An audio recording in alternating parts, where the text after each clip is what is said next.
Harvard Divinity School. Battle of Siffin, the intrigues against Imam Ali's state-building project and its legacy in the modern Middle East, April 29th, 2024. Hello, everyone. Welcome. Welcome to our final event of the semester, Battle of Siffin, the intrigue against Imam Ali's state-building project and its legacy in the modern Middle East. We're very delighted to be hosting this event alongside other events throughout the past year on the life and legacy of Imam Ali, our new research track here at the Project on Shi'ism and Global Affairs at the Harvard Divinity School, which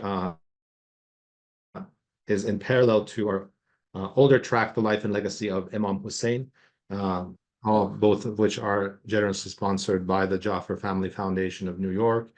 Here at the Project on Shi'ism and Global Affairs, we're very privileged and honored to be able to study the life of the Imams and the House of Muhammad, the Ahl Bayt, as one of our significant research tracks and academic areas of focus.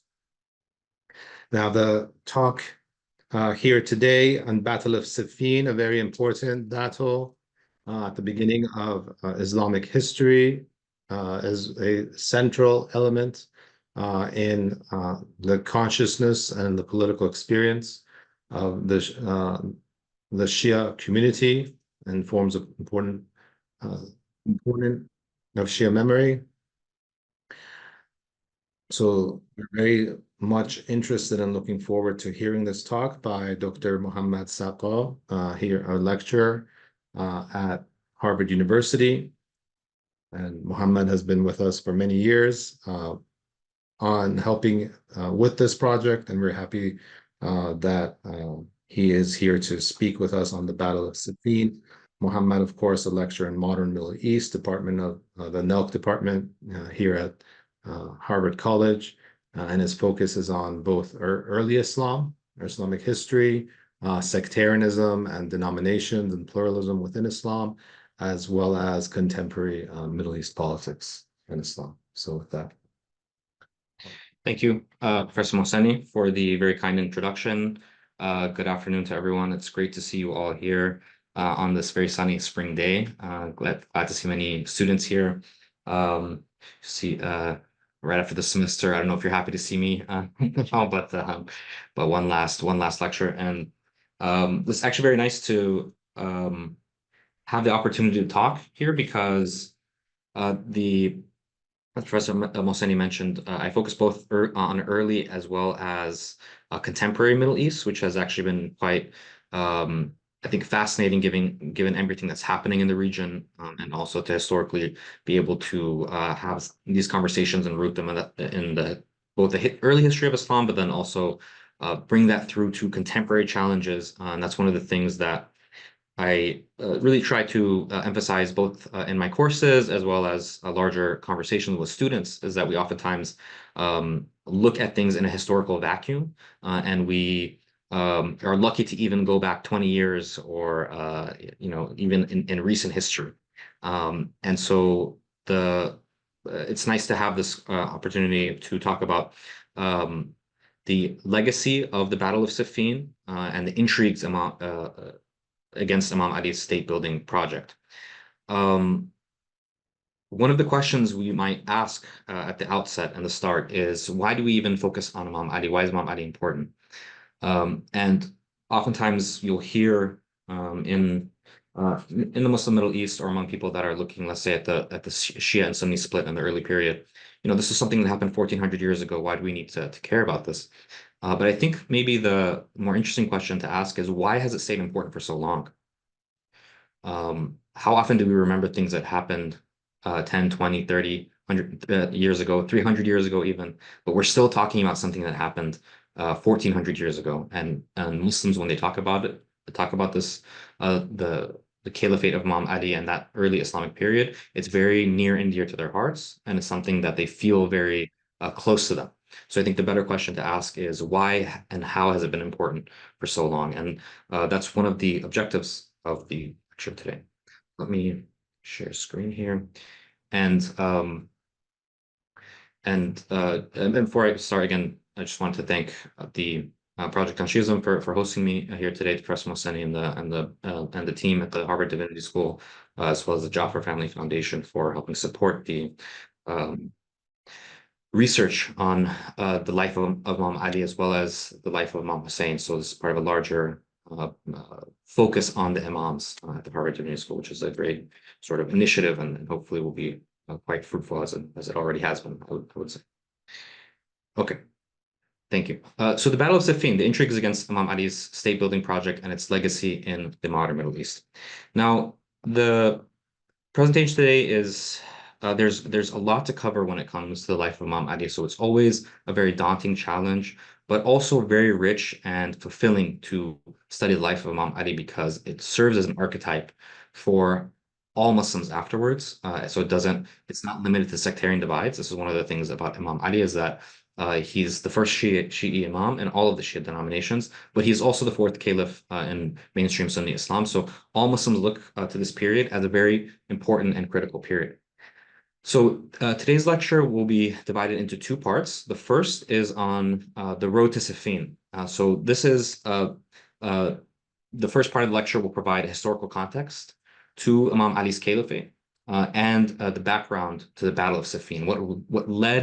What different factors led to the battle taking place, and what were some of the main sort of debates and factors that were important at that time period, including the debate, the very important debate around the succession to the Prophet Muhammad, and what were some of the competing political logics among the early Muslim and Arab elite.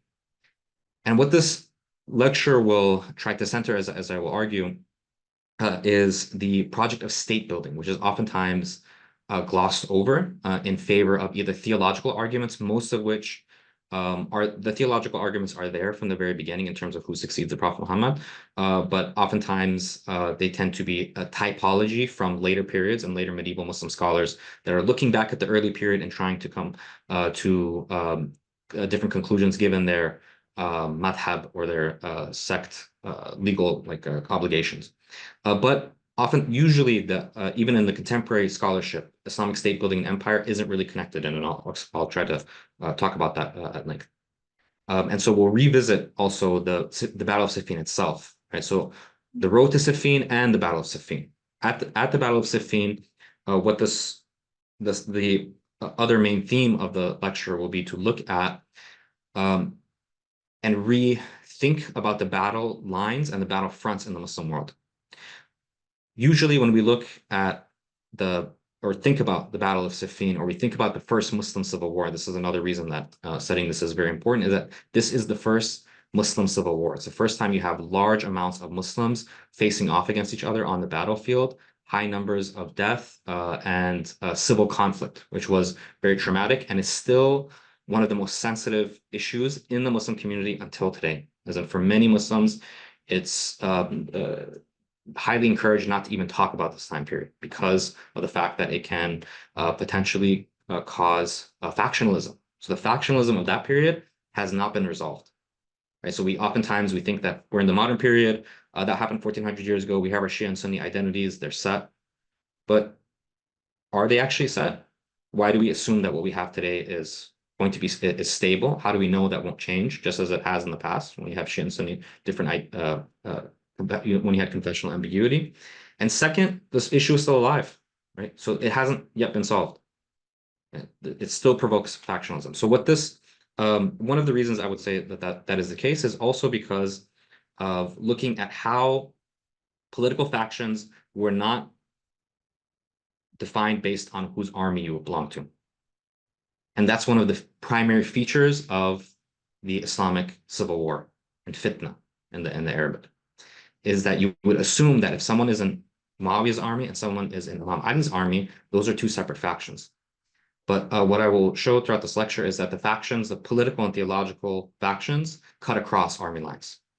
This is both the challenge and the tragedy of Islamic politics, especially from a Shi'i understanding. So for them, and that will be the other main focus of the discussion today, is to understand how Shi'i authors and Muslim authors overall, oftentimes we say it's just Shi'i, but it's beyond Shi'i, but how, especially within the Shia world, how they understand and look at what happened at Siffin, both from a battlefield perspective, but more importantly, from a political support perspective of Imam Ali, and how those generals who were supposed to support Imam Ali actually were working with the enemy. And how you have basically hypocrites or traitors within your own ranks. That is kind of the main theme, right, that you'll see within Shia understandings, right? And as I mentioned, I'll be centering state building in the context of tribal expansion in the early Muslim period and non-tribal loyalty as well. We can broadly say that these are the two main features of state building. One is how do we think about the early Islamic state? So I'll make the caveat a little bit later, but by state here, medieval scholars that study the medieval Muslim period oftentimes get very paranoid about using modern terminology, what they think is modern terminology, right? It's like you can never use the word state. It's like state only emerges in, in 19th century Europe or something like this, right?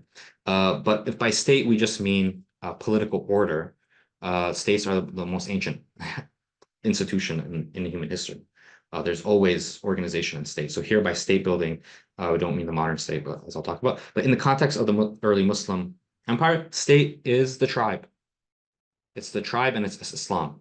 So how do tribal connections, marriage networks, and the idea of a tribal confederation intersect with the idea of Islam and conquest and settlement, as I'll explain. And the organizing framework, theoretically, is that the early Islamic state is the consequence of 2 to 3 main competing logics.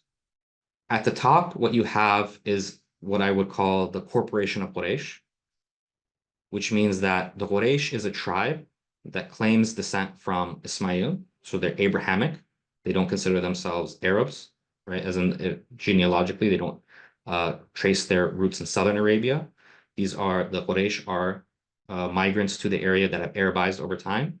And so the Quraysh, they have this tribal affinity, but they have different subclans within them, which are, as we'll see in the Civil War, fiercely opposed to each other to the extent that they're killing each other, right? And the different clans of Quraysh.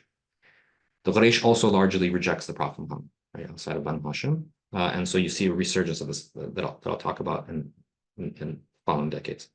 So you have at the top elite of the Islamic empire and the expansion of, as we know from the early Islamic period, when you just have Mecca and Medina during the time of the Prophet Muhammad, and then other areas of Arabia and the Arabian Peninsula, quickly expands within just a few decades to basically the heartlands of what today is the Muslim world, from North Africa all the way through to Central Asia, Iran, and elsewhere. Now, that corporation of Quraysh now has to intersect with other layers of both Arabic-speaking tribes in the Arabian Peninsula that are not Quraysh. So you have Yemeni tribes, you have other tribes, northern Arabian tribes, Kinda, Rabia, and other, like many tribes. So what's the relationship of Quraysh to these other Arabic-speaking tribes? And then two, how do different clans and elites within Quraysh make allies? Because there's not enough people within your one clan. Right? If you have a few hundred soldiers, youth that can fight for you maximum, how do you field against potentially tens of thousands of other Arabs? So how do you make your coalition with your allies? And also increasingly, this is something that Imam Ali emphasizes more, the Mawali, which are non-Arabs, or they can be lower, like, or other Arab tribes, but generally referring to non-Arabs in this early period. And their relationship to the Qurayshi elite. Do you intermarry with them? How do you bring them into your army? Are Arab superiors to non-Arabs here? And here by Arab, I mean Arabic speaking, part of the conquest. And then finally, in the last part of the lecture, I'll talk about modern discussions of Imam Ali in the Middle East between different Muslim scholars writing in both Arabic and Persian, Sunni and Shia. And we'll look at some of the media as well, hopefully if we have time. Okay. So who is Imam Ali? Why was he important? According to many accounts, Imam Ali was the first Muslim after the Prophet Muhammad, right? And some saying, so if we look at the early historical biographical accounts of Imam Ali, some sayings or reports even place Imam Ali with Prophet Muhammad at Ghar Hira. So you see this in Nahj al-Balagha, Imam Ali says, I heard the moan of Satan when the first revelation came down of his despair, right? That means that he was with Muhammad uh, at the at the cave, but there are different narrations. But that he was either the first Muslim or the first male Muslim, depending on which narration. As in, the first Muslim in some accounts is Khadija, the wife of the Prophet Muhammad. But then you also have a lot of reports that the first household of Islam were three. So Muhammad, Ali, Khadija. And then Islam spreads from that. Right? Shiism spreads from that one small household. So the household, it's always about the household. Right? Imam Ali, in many accounts, these are not none of these are actually purely sectarian accounts. These, as in, you'll find these across Sunni and Shia early reports. There's incident of Dawat al-Ashira, which is when the Prophet Muhammad invited the key leaders of Quraysh for a dinner and basically asked who will be, among other things, he invited them to Islam, but also to recognize who will basically be his strongest supporter and what many Shi'is believe is successor after him. Imam Ali was very young at this period, but he was the only one that stood up to say that that will be me. Right? Imam Ali is very important in the Muslim consciousness because he is undefeated on the battlefield. This is one of the misnomers of Imam Ali, is that his caliphate, did he lose? What happened to the battlefield? They won all the battles that they fought. He never lost a battle. And he was known for his bravery on the battlefield. So here at Badr, these are the three, the first three are the major battles and turning points in early Islamic history during the lifetime of the Prophet Muhammad: the Battle of Badr, the Battle of Uhud, the Battle of Khandaq, and then later on you have Khaybar as well. At Uhud, when the rest of the Muslim army fled, Imam Ali was with a small ring of final defenders, right? Maybe just a small handful, maybe even under 5, that stayed with the Prophet Muhammad and saved his life from the Qurayshis that wanted to murder him. Okay? Because the majority of the Quraysh did not like the Prophet Muhammad, the elites. Imam Ali also helped convert many Arabs to Islam, including large numbers of what later became the strategic Yemeni tribes. We'll talk about the front lines between Mu'awiya and Ali. Oftentimes they're distinguished among geographical lines: Iraqis versus Syrians, Ahl al-Iraq, Ahl al-Sham. And but a lot of these tribes are migrant tribes that settled in the frontline cities of the expanding Muslim empire. Imam Ali's base was in Iraq, and these included some of the core supporters were these southern Arab tribes, the Yemeni tribes. Imam Ali is also known to be a master orator and speech giver.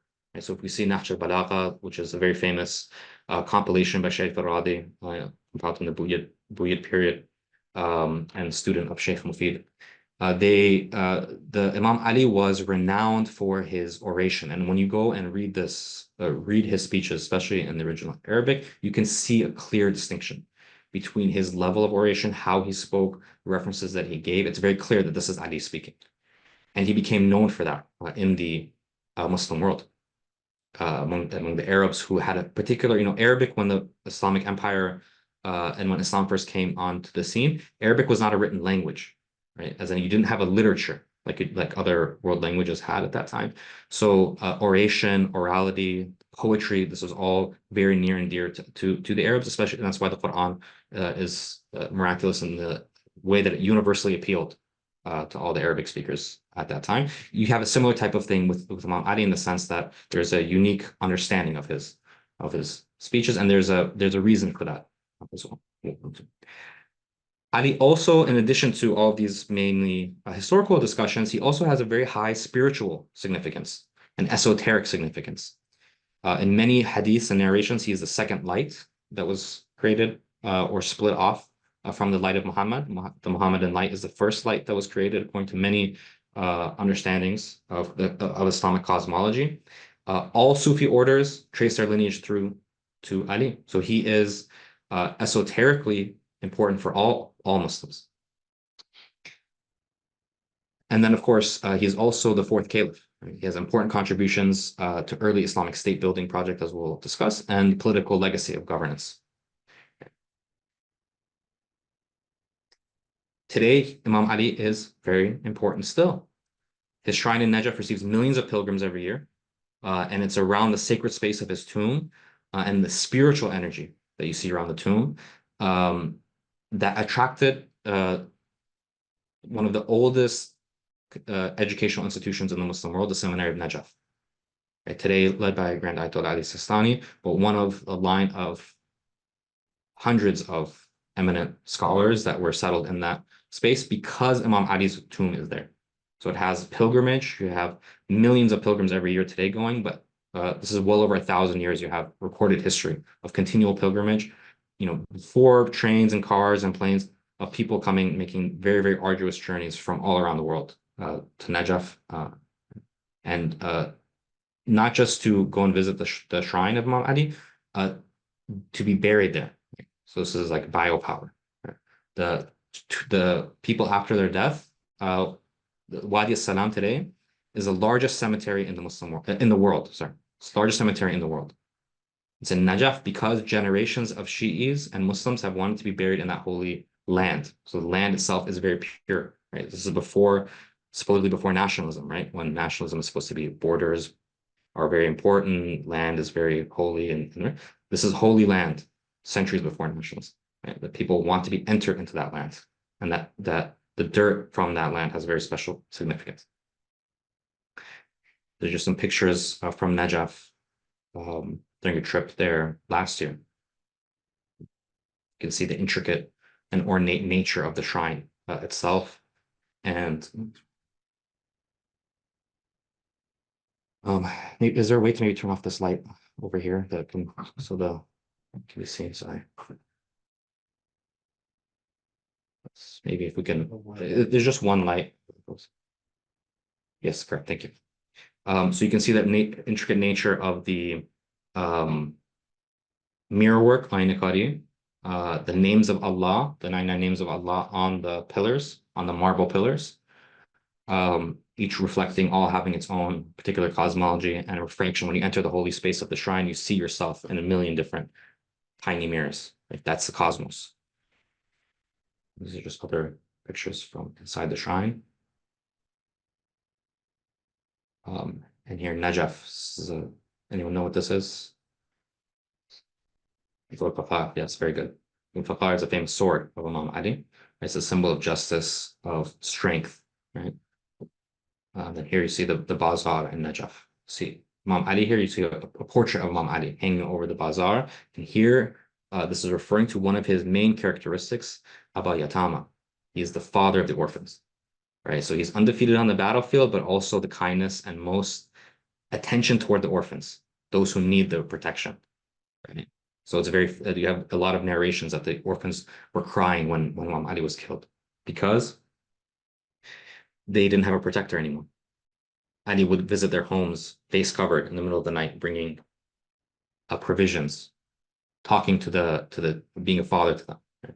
So the state for him, as we'll see, was a challenge and an opportunity to get closer to God. And that was the main purpose. So what makes Ali very unique and different is that he'll be in the middle of a battle. Someone will ask him a question of theology and he'll stop, and others will be like, hey, is this the right time to be asking this question? Maybe we shouldn't be asking about like a detail about resurrection when we're in the middle of battle. Ali would say, actually, no, this is the time to actually talk about it. That's the whole reason we're fighting is for the afterlife. Right? So it's a very, he's operating on a very different sort of logic. And we'll see this later with his economic ideas or the civil wars as well. Right? A lot of people, they're scared. They don't want to fight their cousins and the other tribes and all of these sort of, they want to kind of like, step aside, and they're worried about their assets or their family. And for Imam Ali says, okay, but this is a chance for you to get closer to God. This is the opportunity, right? So fitna, civil strife, it should be avoided. But when it does rear its head, this is the opportunity to shine, because this is the toughest battle that you will face, is civil conflict. When the front lines are not clear between right and wrong, when you have companions of the Prophet Muhammad, all of whom accepted Islam, turning against each other, accusing each other of very high crimes.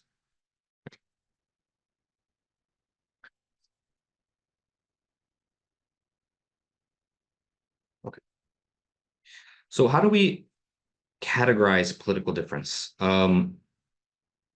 One of the things, this is just a quick caveat, is that when we use the labels of Shia and Sunni, these oftentimes can be anachronistic, right? Even if we loosely accept them as early, and there are early origins, of course, to these terms, they're moving definitions, and so that's just something to keep in mind. And that's not just for Shia and Sunni. We can see this for the terms Muslim, Islam, Arab, right? All of these in the early period can often have a sense of back projection, and that's a universal issue that we have in historical studies, is how do you know that the way that you're talking about your identities today is how people talked about them in the past, or believed in them in the past, right? So that's one of the things to consider, right? So even when we say like the early Arab armies, some scholars have mentioned that there probably were as many Arabs, if not more Arabs, in the Byzantine armies that were fighting the early Muslims than there were in the Muslim Arab armies, right? So we oftentimes see this as an Arab conquest, or it does have those elements, right? But then that doesn't mean that these were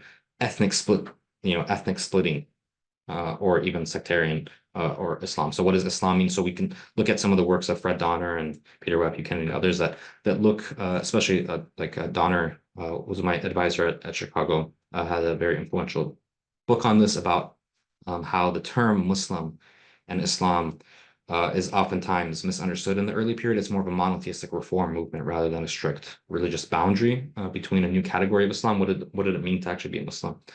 So this is just a caveat I want to mention here. So when I use these terms, we should just keep that in mind. We can't escape them because we don't have something else to replace it for now, at least. But that's just something to keep in mind. And again, final caveat: state building refers to the state in context. State in context. It's not the modern state. Obviously, there's different aspects to the bureaucracies of the modern state, and other factors that have changed the modern state. So if you look at the early Islamic period, there's large debates over what this means, but the key areas of the state are not disputed in the literature. There is some debate. There is some debate over how the conquests were run, or the chronology of these are disputed, but the fact that they happened are not. So this includes conquests. So there's no debate that there was an early Islamic conquest or early expansion of the Arab tribes that converted to Islam, or to follow the message of the Prophet Muhammad. We know that there's issues of distribution over war spoils, the khums, and different types of taxes that were part of the early Islamic bureaucracy, fay, kharaj, and other terms as well. And we know about the garrison cities. These are new cities that are built by the Arabs, Muslim Arabs in their conquest, including Kufa and Basra as two of the main ones that we'll see become very important for Ali and his state building project. And then we also know that we see rich discussion of intertribal disputes and some type of Islamic ideals and identity. Okay, these are just some of the literature for those who are interested. These are all excellent works that that touch on a lot of the themes that I'll be talking about today. Madalung's Succession to Muhammad, S.H.M. Jaffrey's Origins of and Early Development of Shia Islam, Fred Donner's Early Believers Movement, Hugh Kennedy, Prophet and the Age of the Caliphs, Mahmoud Ayub, Christ and Muslim History. These are all survey histories. So for the most part, Madalung's stands in the terms of detail and source work is, I mean, I don't think anyone since then has been able to match that level of detailed engagement with the sources. Each footnote itself take you days to go through, as I found out as I was preparing for this lecture. But it's a deep expanse into the early Islamic sources. And then you also have excellent work by article and long chapter by Muhammad Ali Amir Muazzi, Reflections on the Expression of Deen Ali, which is an edited volume by Daftar and Miskinzadeh. Maria de Caca's Charismatic Committee. There are many others. They're just a sample of some of the main texts. Primary sources as well for those who are interested. There are many. These are just some of the main ones that I relied on in this presentation, and what many of the scholars also rely on. Battle of Siffin, Tarikh Tabari, of course, Baladuri, Ibn Sa'd, Sheikh Mufid has a point work, Kitab al-Jamal. Thaqafi, Kitab al-Qarat is a very important work on the fight between Ali and Mu'awiya, especially in the period after Siffin. And then Shahna Shabalata, multi-volume works, like 12 volumes or something like that. Ibn Abi Talib. That is a commentary on the text of Shabalata, but also an excellent historical source that provides commentary and so on. So what, compared to everything else, the other literature that has been presented, what does the study contribute? Generally, I'll move very fast here, but generally the literature is very rich in the details that's drawn from the Arabic sources and discussing the larger dividing lines between the different waves of believers. The Meccans, the Quraysh, their tensions with the Medinans, the Aus and Khazraj tribes in Medina, the subdivisions within Quraysh, and most of the scholarship tends to go chronologically, so it'll reconstruct the events like stage by stage or chapter by chapter, and they'll usually follow the narrative reconstructions that are found in the debates in the primary sources. This is where the literature does a pretty good job, and this is where like the classical Islamic studies and philology does well, is that it reconstructs the debates in the primary sources. Right? So that's very good. However, what this study adds, and what I'll be talking about today, is centering state building initiatives. And how incentives of joining the state and positions by the Caliph or the Amir al-Mu'minin could disrupt and reorder the social dividing lines, such as tribal affiliation. So here, what I'm interested in, and that I'll be talking about, is the creation of new categories of social and political identity that are intrinsically tied in with the succession dispute, leadership claims, and caliphate imamate, right? So because the scholarship tends to reconstruct, for the most part, the narrative debates within the primary sources, they will look at what was important to the scholars at that time as they were compiling their works. They won't look as much in the debates around how state building and access to state resources redefined identities and led in and of itself to a new Muslim body politic. That's where the emphasis of this study is, that it's not just about commitment to Muhammad and his message. It's more than that. It's about joining an actual political organization that then could change your entire life and lifestyle in terms of where you settle with your family, the stipends that you get from the state, the economic activities that you participate in, your daily life, the Friday prayers, right? It's a whole new understanding. And so what we see factions emerge at six, and the interesting thing about this is that the importance of leadership, right? We see factions that emerge at succession points. These are the inflection points. You see Shi'at Uthman and Shi'at Ali, right? The followers or the partisans of each of these. You also see the terms Deen Ali and Deen Uthman, which could have a reference like the religion or the path or the way of Ali and Uthman that become also important. So these are interconnected in that sense.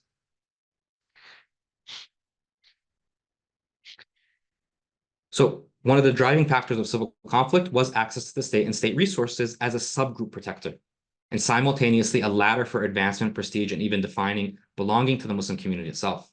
So what I will focus on a lot in the remainder of the presentation is, who did Ali choose as an army commander? Who did Omar, Uthman, Abu Bakr, how did they choose their army commanders? On what basis was that? Because each appointment in the state would have consequences and reverberations for rival groups and factions.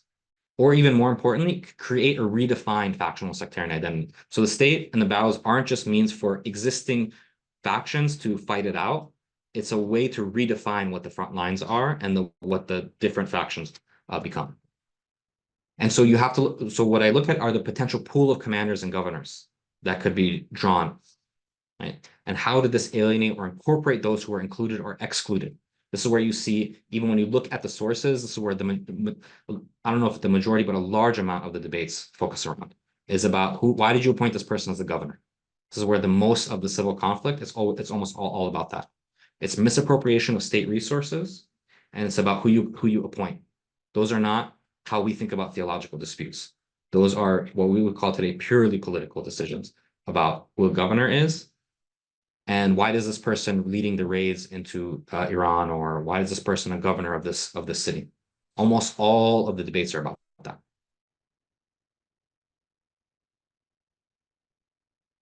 And here's a map just to give a sense of the wide expanse and the quick expanse of the early Islamic state. You see it covers a wide territory and a new empire that these borders had not been achieved before that.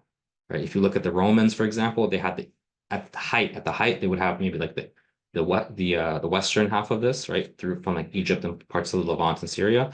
The Persian empires would have the parts of the Arabian Peninsula, Iran, and basically so from the Levant to the Central Asia, right? To connect these two had not happened before, and since.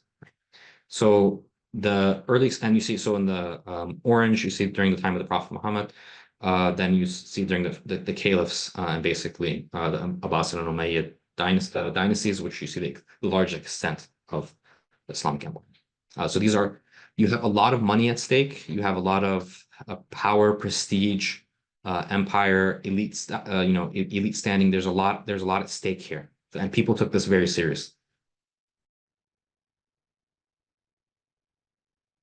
Okay, I think I'm gonna discuss, but so skipping to the middle here, the other dimensions of the conflict, right? If it's not just theological, what are the other areas of the conflict, and how can we think about how to define politics? Other dimensions of the conflict, right? Outside of just theological, who has precedence in Islam? Is Abu Bakr better than Uthman, than Ali, than right? There's also these areas: tribal affiliation and sense of communal identity. How you define what your primary political community is. Settling is conquest isn't just fighting and conquering new areas, it's actual settlement. So you move your community or subgroups of your tribe to different parts of the world. So you have mass migration. And so you're settling in new cities, and there's lucrative conquest spoils. You have patronage networks of local governors that I mentioned that were very important, because the local governor would basically determine the Islamic local state, right? So because of the lack of centralization, it was very difficult to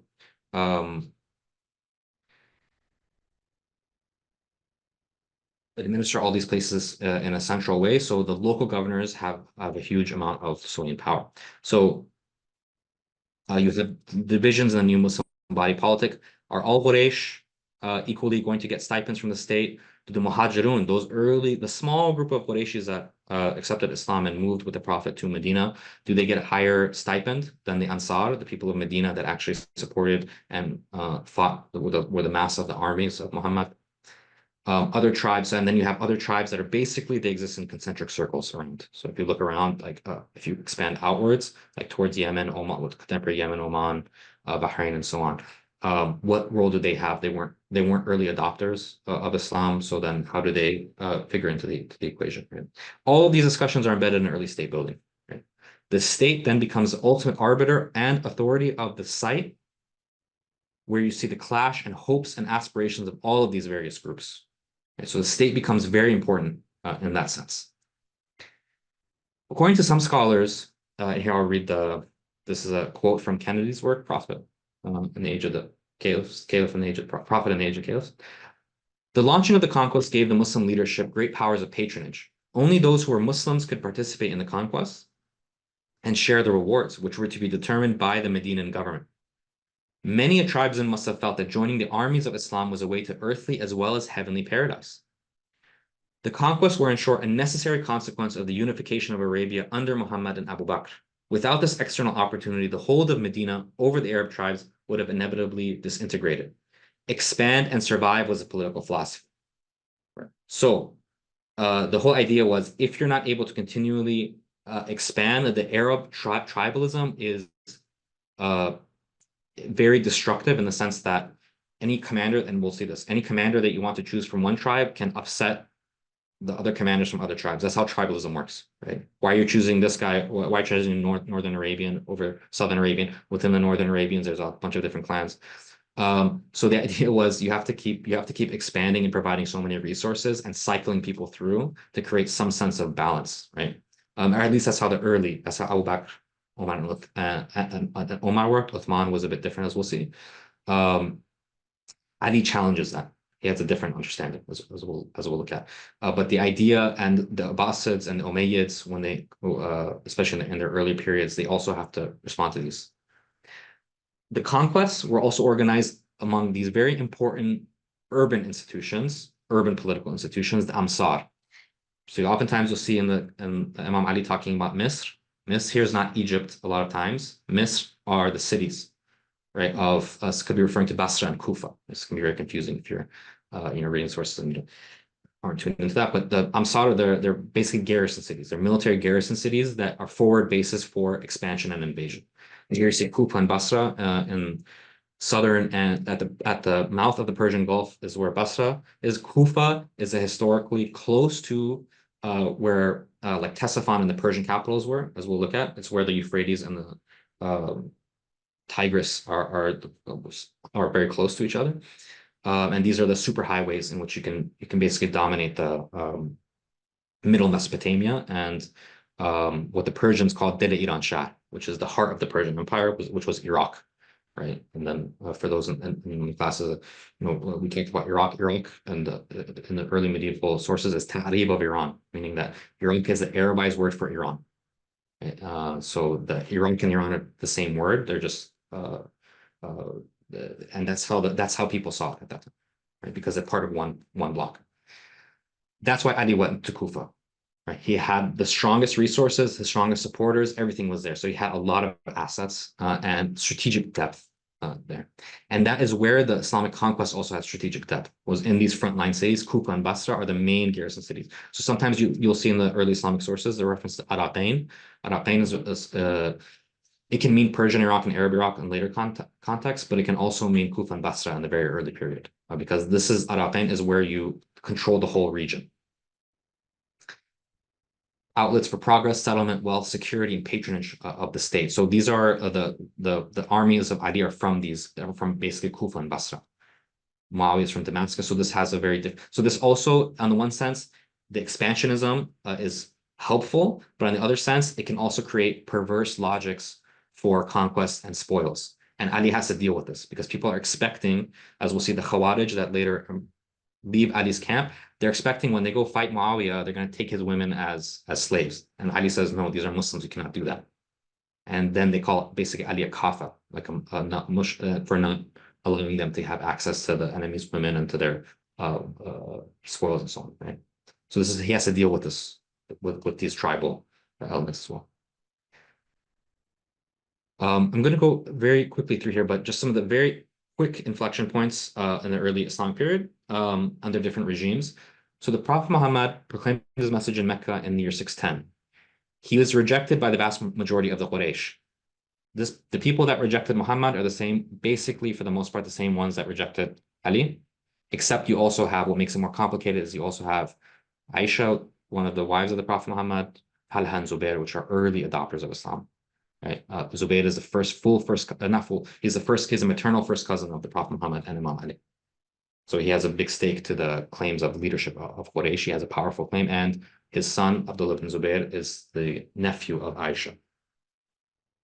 But you'll see, and the Quran is oftentimes quite harsh on the Quraysh as well, in part because they reject, right, the Prophet. إني أعتقد هذا القرآن محجورا إني قومي أعتقد هذا Quran mahjura. This is a verse from the Quran that the Prophet is, oftentimes prophets will complain that the qawm is different than ummah. Qawm is like the tribe is rejecting the Quran, or they're taking it heedless.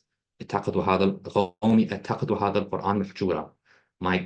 qawm has taken the Quran and heedless. And so oftentimes you'll see, so Noah, for example, Prophet Noah, right? It's 950 years with his people. The qawm is oftentimes rejecting. This is a big tension point in the Quran.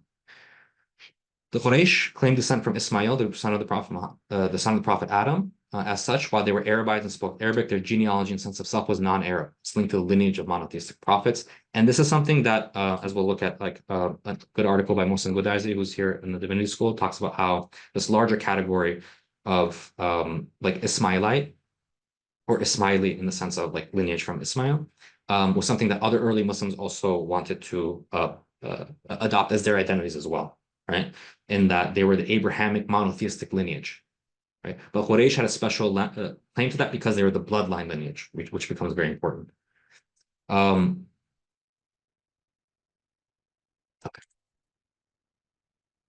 As you can see, there's a good article by Mohsen here, by Goudazi that I mentioned, as well as Madelung has a great discussion at the beginning, pages 6 to 18, I think, of Madelung's Succession to Muhammad. Has a very good section on the families and the importance of the families. Here's another map of the early Islamic conquests. And so this is just to give a sense, I'm talking about all these in terms of state building, why the importance of state building. Saqifa Banu Sa'ada, when Prophet Muhammad passed away, his body was being washed by Ali and the Banu Hashim. The Ansar, the original Medina supporters, gathered to choose a new leader, or what would happen to the political order after the death of the Prophet. This was an open question. People didn't really know what to do. You have a whole section about others on Sahaba al-Ashraf. We were just looking at this yesterday, just on the Hashemites washing the body of Ali. Right? So because they had, this was the Hashemites here, the Banu Hashim is a close clan. So Quraysh has like 10 clans or however many clans, right? And then the Banu Hashim are the closest clan, right, of the Prophet Muhammad. So this is where the Abbasids later come from, and the traditional Ahlul Bayt, right, Hassan, Hussein, and their descendants. Abu Bakr and Omar, so there's a minority of Quraysh that go in, but they're prominent companions. Abu Bakr and Omar, who later became the first and second caliphs, and their father-in-laws to Prophet Muhammad. Their daughters are married to the Prophet Muhammad, right? Aisha, Hafsa, along with Abu Ubaid Jarrah, rushed to the meeting, and they were able to convince the group to pledge allegiance to Abu Bakr. This is why Quraysh is a family corporation. Who were the first caliphs? Right? Abu Bakr, Omar, father, and Uthman also father-in-law. All of them, they intermarry with the Prophet Muhammad. Imam Ali is married to Fatima, so he has also special privilege. Probably the only child of the Prophet Muhammad is married to Ali, and as we know, the only surviving bloodline goes through Fatima. Right, so the line of the Prophet Muhammad is there. So it's a family corporation. It's those people who can claim to be close to the Prophet Muhammad. That's the whole argument that Abu Bakr and Omar make at Saqifa, is that Ansar, the people of Medina, you're not from Quraysh, you're not from the Abrahamic line. The Arabs will only accept the Quraysh because we have the highest prestige. We're the clan of Muhammad and we're the descendants of Abraham, basically. That's the basic idea. Later on, that turns out to be mainly in Ali's favor, in the sense that Ali has the closest. He's a full first cousin. They're raised in the same house, as in all the things. He's like the first Muslim, right? All of these discussions end up being in Ali's favor, but that's largely, that's the logic that everyone accepted, including down south. The idea, so this is, again, I'm just going through the brief history in terms of the political logics of state building. The basic idea was to split the responsibilities and distribution of power at Banu Saqifa, Saqifa Banu Sa'ada, was to split the responsibilities and distribution of power between the elite subclans of the Quraysh. So Abu Bakr is from, we'll see, they're from different, each of the early caliphs is from a different subclan of Quraysh. The idea is to switch subclans around, and then use their lineage from Prophet Abraham and their shared blood with the Prophet Muhammad. Later sources report, the Caliph Omar reporting, that if the prophethood and caliphate were combined in Banu Hashim, it would be impossible to separate from them in the future. So if we allow Ali to become the caliph afterwards, this means one clan of Quraysh will monopolize power at the top, because they have the Prophet Muhammad and they have the successor of the Prophet Muhammad. So one of the strategies of Omar that you see specifically, and to an extent under Abu Bakr as well, but Abu Bakr ruled for only 2 years, and Omar for a longer period of time, about 10 years. His strategy was to empower the Umayyad clan, empower different clans of the Quraysh, including the Umayyad clan, as one of other clans, to balance the larger distribution of power, right? So the Umayyads are not Mu'awiya. He's one of the things that makes him strong in the civil war is that he is the consistent governor for decades in one of the richest areas of the empire, Damascus and Sham, which is today Lebanon, Syria, Jordan, right? All that area. So Mu'awiya was originally appointed by Omar, not Uthman, in his decades-long tenure there, and that wasn't because Omar wanted to empower the Umayyads. Omar was from another branch of the Quraysh. It's that they were one of the many other ones. It's just that, as we'll see, because Uthman happened to be the third caliph, he entrenched the Umayyads even more. And this is where the civil conflict basically erupts, which is that Aisha, Talha, Zubair, Malik al-Ashtar, Ali, basically everyone outside of the Umayyads universally have some level of criticism towards Uthman. Why? Because Uthman, where he broke the rules of the original game, which was that you power share between clans, he was monopolizing within his own clan, according to the criticisms against. And again, this is to put respect theologically. This is not to disrespect any type of theological argument, as in that's a complete. Here, I'm just looking at the historical discussions and claims that are within Sunni sources. These are not Shi'a like sources, right? When Abu Sufyan was a leader of the Quraysh, right, biggest opponent to the Prophet Muhammad, Abu Sufyan is an Umayyad. The Umayyads, so initially Abu Bakr and Umar to an extent even, they didn't want the Umayyads to resurge because they were kind of the early opponents. But under Uthman, they were able to come back, right? Because of the power sharing purposes, because they were one of the prominent clans of Quraysh. You couldn't ignore them. The clan of Abu Sufyan, Banu Umayyah, is able to get back into power through the selection of Uthman about 12 years after the death of the Prophet Muhammad.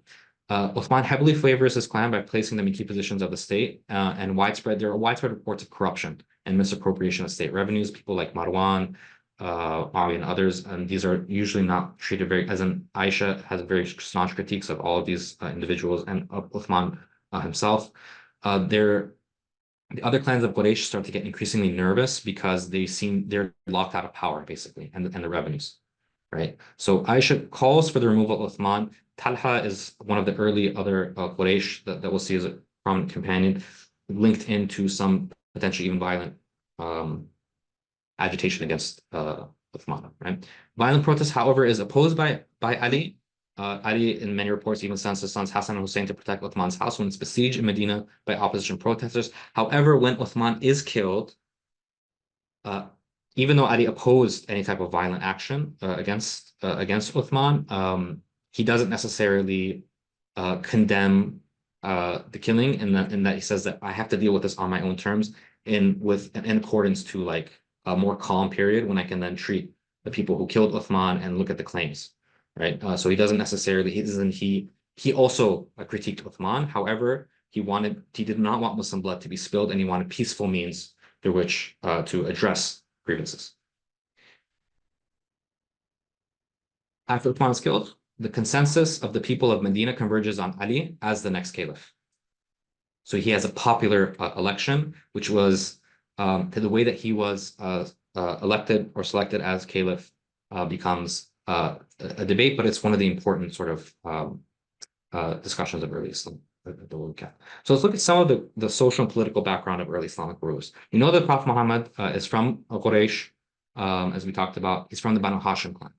Abu Bakr, also Quraysh, Banu Taym bin Murrah branch, Umar Quraysh, Banu Adi clan. So you see, they're all different clans right now. At the beginning, Uthman, also different clan, Umayyad. Right? But Uthman, he's actually Banu Hashim from his mother's side, but patrilineally he's from the Umayyad. Ali, Quraysh, Banu Hashim. Now finally goes back to the close clan of the Prophet Muhammad. Mu'awiya, Quraysh, Umayyad. So then from Mu'awiya and then his Yazid who Mu'awiya appointed as successor, Umayyad, then you have the start of the Umayyad dynasty. So you have a lot of classical Sunni theology stops at Khulafa Rashidun, the first four caliphs. Why? Because they don't accept the way that Muawiyah became caliph and then the Umayyad dynasty afterwards. So it doesn't fit the way their idea of how justice should be approached. And then, say, for example, you have other like future ones. So the Umayyads then. These are the different, just some of the. So you have to actually know these clans when you study early Islamic history. It can be very confusing, but you have to know these because when you read them, they're usually talking about how choosing one of these sub branches is making another branch like upset. And so these are all important. So lineage, blood is the state of early Islam. Your bloodline is your state building.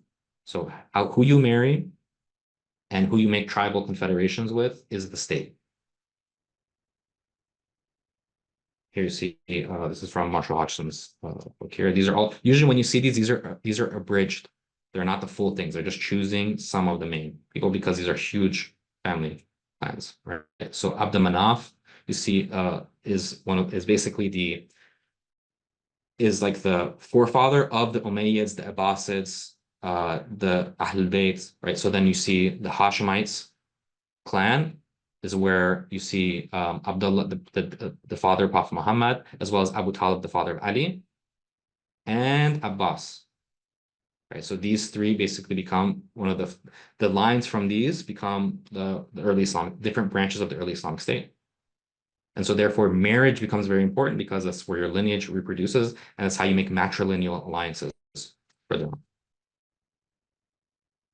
So, as I mentioned, the early Muslim states, a family corporation at the top, with competition between various clans of Quraysh, who could then leverage their elite blood status into positions of state and marriage that could work in cultivating networks of supporters and ideally state-building access. At the top, Quraysh power consensus is to marginalize Banu Hashim, but it's not just to marginalize Banu Hashim. They also don't want any other group to get hegemony, including the Umayyads. So that's why you see a lot of opposition to the Umayyad. When Ali was pledged allegiance in Medina, many of the heads of Quraysh demurred, and the main ones erupted, and some of the leaders of Quraysh erupted an open rebellion in Basra, southern Iraq. And so Imam Ali fought three major battles alongside a range of different intrigues in a famous speech that's in Nahj al-Balagha and referred to in different places. It's the Nakithin, al-Qasitin, al-Mariqin. It's the oath breakers, those who fought him in Basra, the Qasitin, the opponents in Syria, Mu'awiya, and then the defectors, the Mariqin, the Khawarij, which we won't talk about too much today, but these are the three main groups that opposed Ali. Jama, Siffin, and Nahrawan. These are the three major battles. These are the green areas, are the areas that are under Imam Ali's reign, and for large parts of his empire too, Egypt was also under his domain. So you see, he actually has the power advantages against Mu'awiya. Mu'awiya initially does not claim caliphate. He just doesn't want to be taken away from his governorship position in Syria. So he's basically defending his position and trying to force the hand of Ali to make sure that he does not get removed. It's only later when the factions within Ali start to crumble that then Mu'awiya can move in to the power vacuum and eventually take caliphate, which was probably not something that they wanted to do because Abu Sufyan was like the biggest opponent of the Prophet Muhammad, right? Like his claim to the caliphate point with Ali is not really like comparable for the early Muslim community, right? But because the Qurayshis themselves didn't like Banu Hashim generally, Muawiyah could also take advantage of that. So it's an alliance between the fragility of the Quraysh and the opposition of Quraysh to Imam Ali that then Muawiyah is able to take advantage of. A group of Meccan Qurayshi rebels, they go to Basra, they seize it there. So this is Aisha, Talha, and Zubair. These are the three major leaders. Talha and some of the hadith are one of the 10 promised paradise. So as in like he's like, according to some of the Sunni hadith, he has a high station, he's Quraysh, Aisha and Zubair the same, right? Aisha, the daughter of Abu Bakr, Zubair, the first cousin of the Prophet Muhammad. I'll read this quickly. This is from Madelung, page 162. So the army of these Qurayshis led by Aisha, Talha, and Zubair, they moved to Basra. And this is talking about they then go. There's a battle then between the rebels and Imam Ali's governor in Basra. The next morning, the governor of Ali moved to attack them, and there was a fierce but inconclusive fighting in which many were killed. Then a truce was agreed until Ali should arrive. Uthman ibn Hunayf, who was Imam Ali's governor, was to retain the governor's palace, the treasury, and control the mosque, while the intruders were allowed to stay wherever they wished in the town and were to have free access to the markets and watering places. Aisha, Talha, and Zubair now decided to stay among the Banu Tahiyya of Asd. The agreement to wait for Ali's arrival was clearly unfavorable for the rebels. Why? Because Ali is in Medina, he has to move the army from Medina to Basra. It's unfavorable to the rebels, and Talha persuaded Az-Zubair to break it and take Ibn Hunayf by surprise. On a windy and dark night, they attacked and seized him as he was leading the evening prayer in the mosque. So during a time of prayer, the rebels go and they seize the mosque. According to the Khazrajite Sahib bin Sa'd, they sent Aban to Uthman, Aban ibn Uthman to Aisha to consult her on what to do. She first advised to kill Ibn Hunayf, but a woman interceded, reminding her of Ibn Hunayf's companionship to the Prophet. And then Ibn Hunayf, Ali's governor, was a prominent companion of the Prophet Muhammad. She called Aban and told him, imprison him and do not kill him. Aban answered that had he known why she had recalled him, he would not have come back, meaning that he wanted to kill the companion of the Prophet Muhammad and his governor.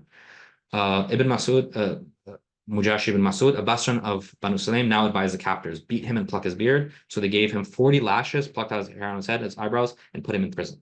Right? So they tortured and sent him back. They didn't kill. One of the reasons they also didn't kill him is that his brother was the governor in Medina tribes.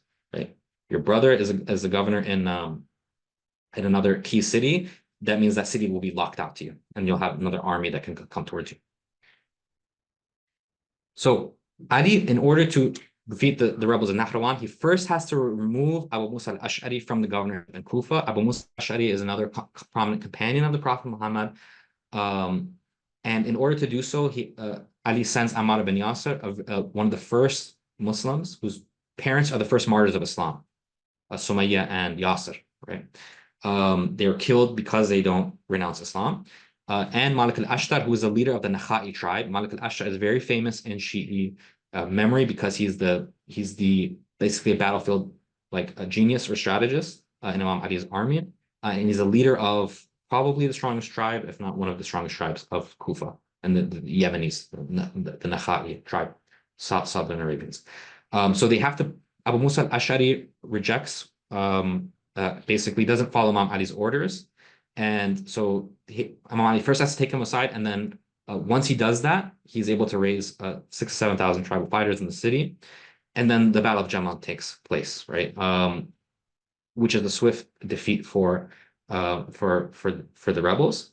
And Ali they're able to capture Aisha, but Talha and Zubair were killed in the fighting.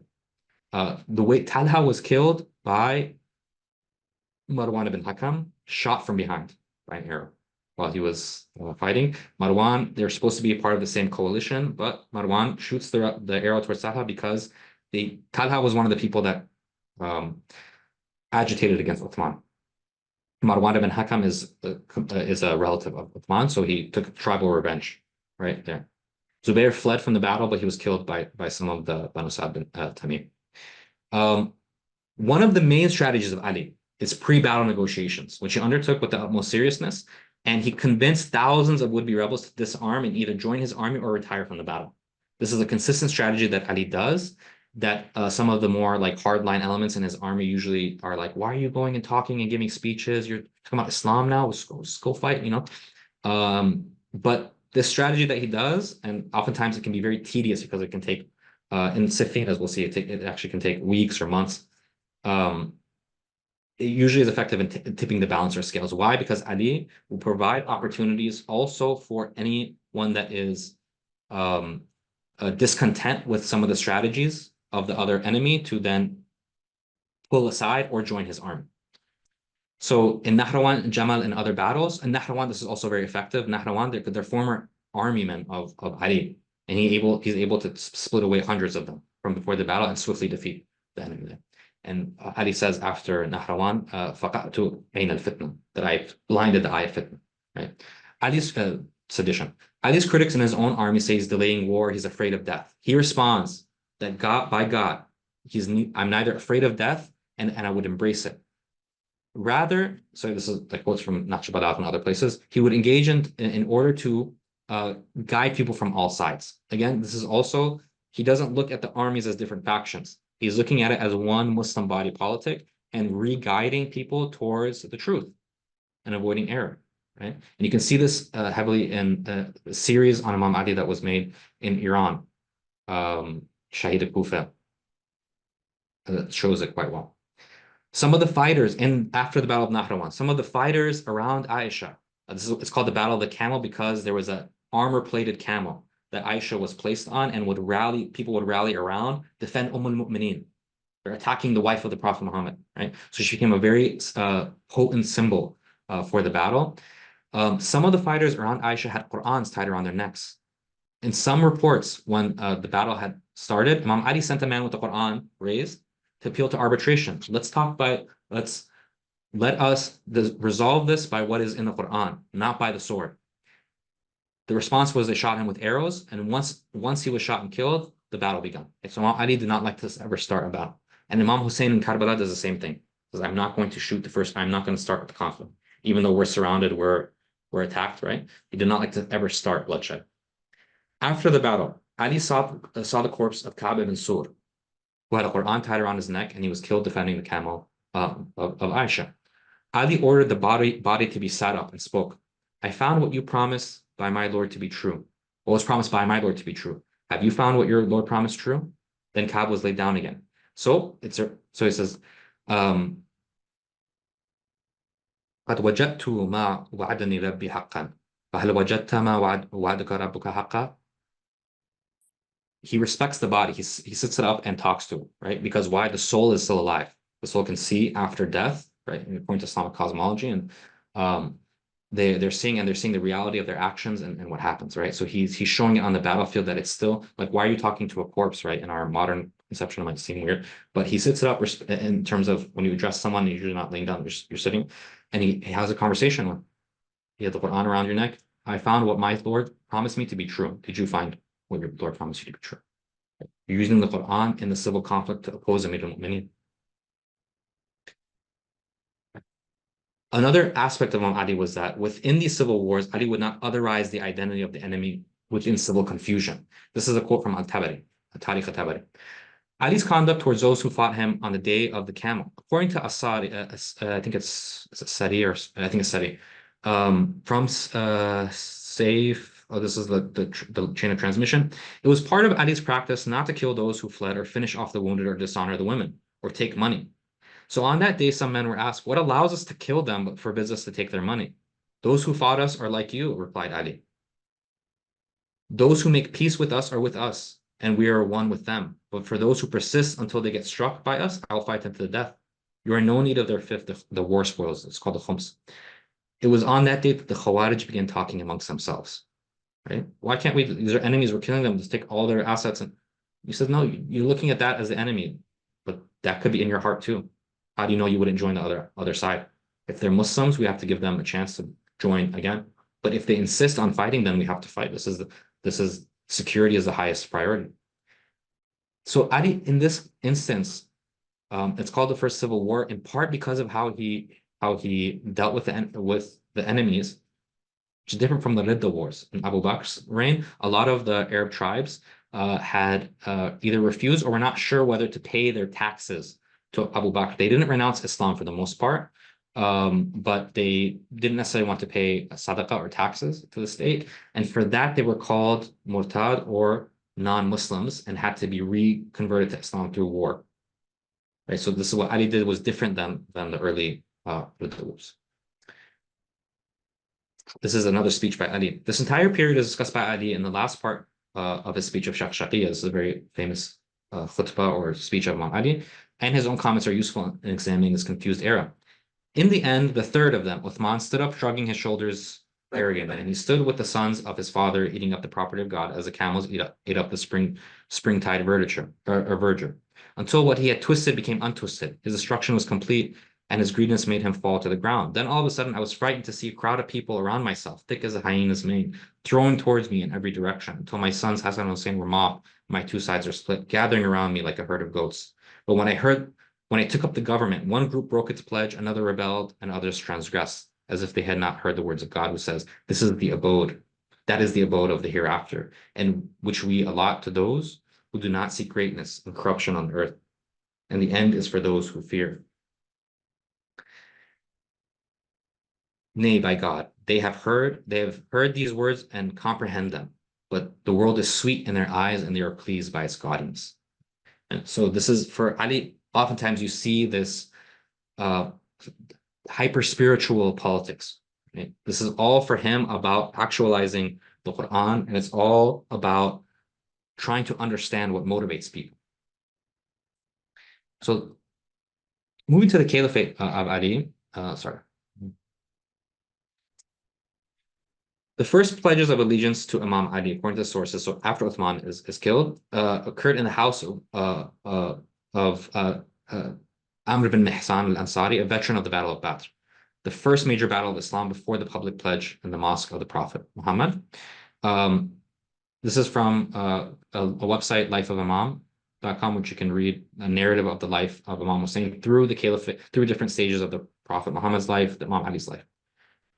Imam Ali received the first pledges of allegiance in the house of Amr ibn Mihsan on the 18th of Dhul Hijjah, before a public gathering in the mosque of the Prophet, Masjid Nabawi.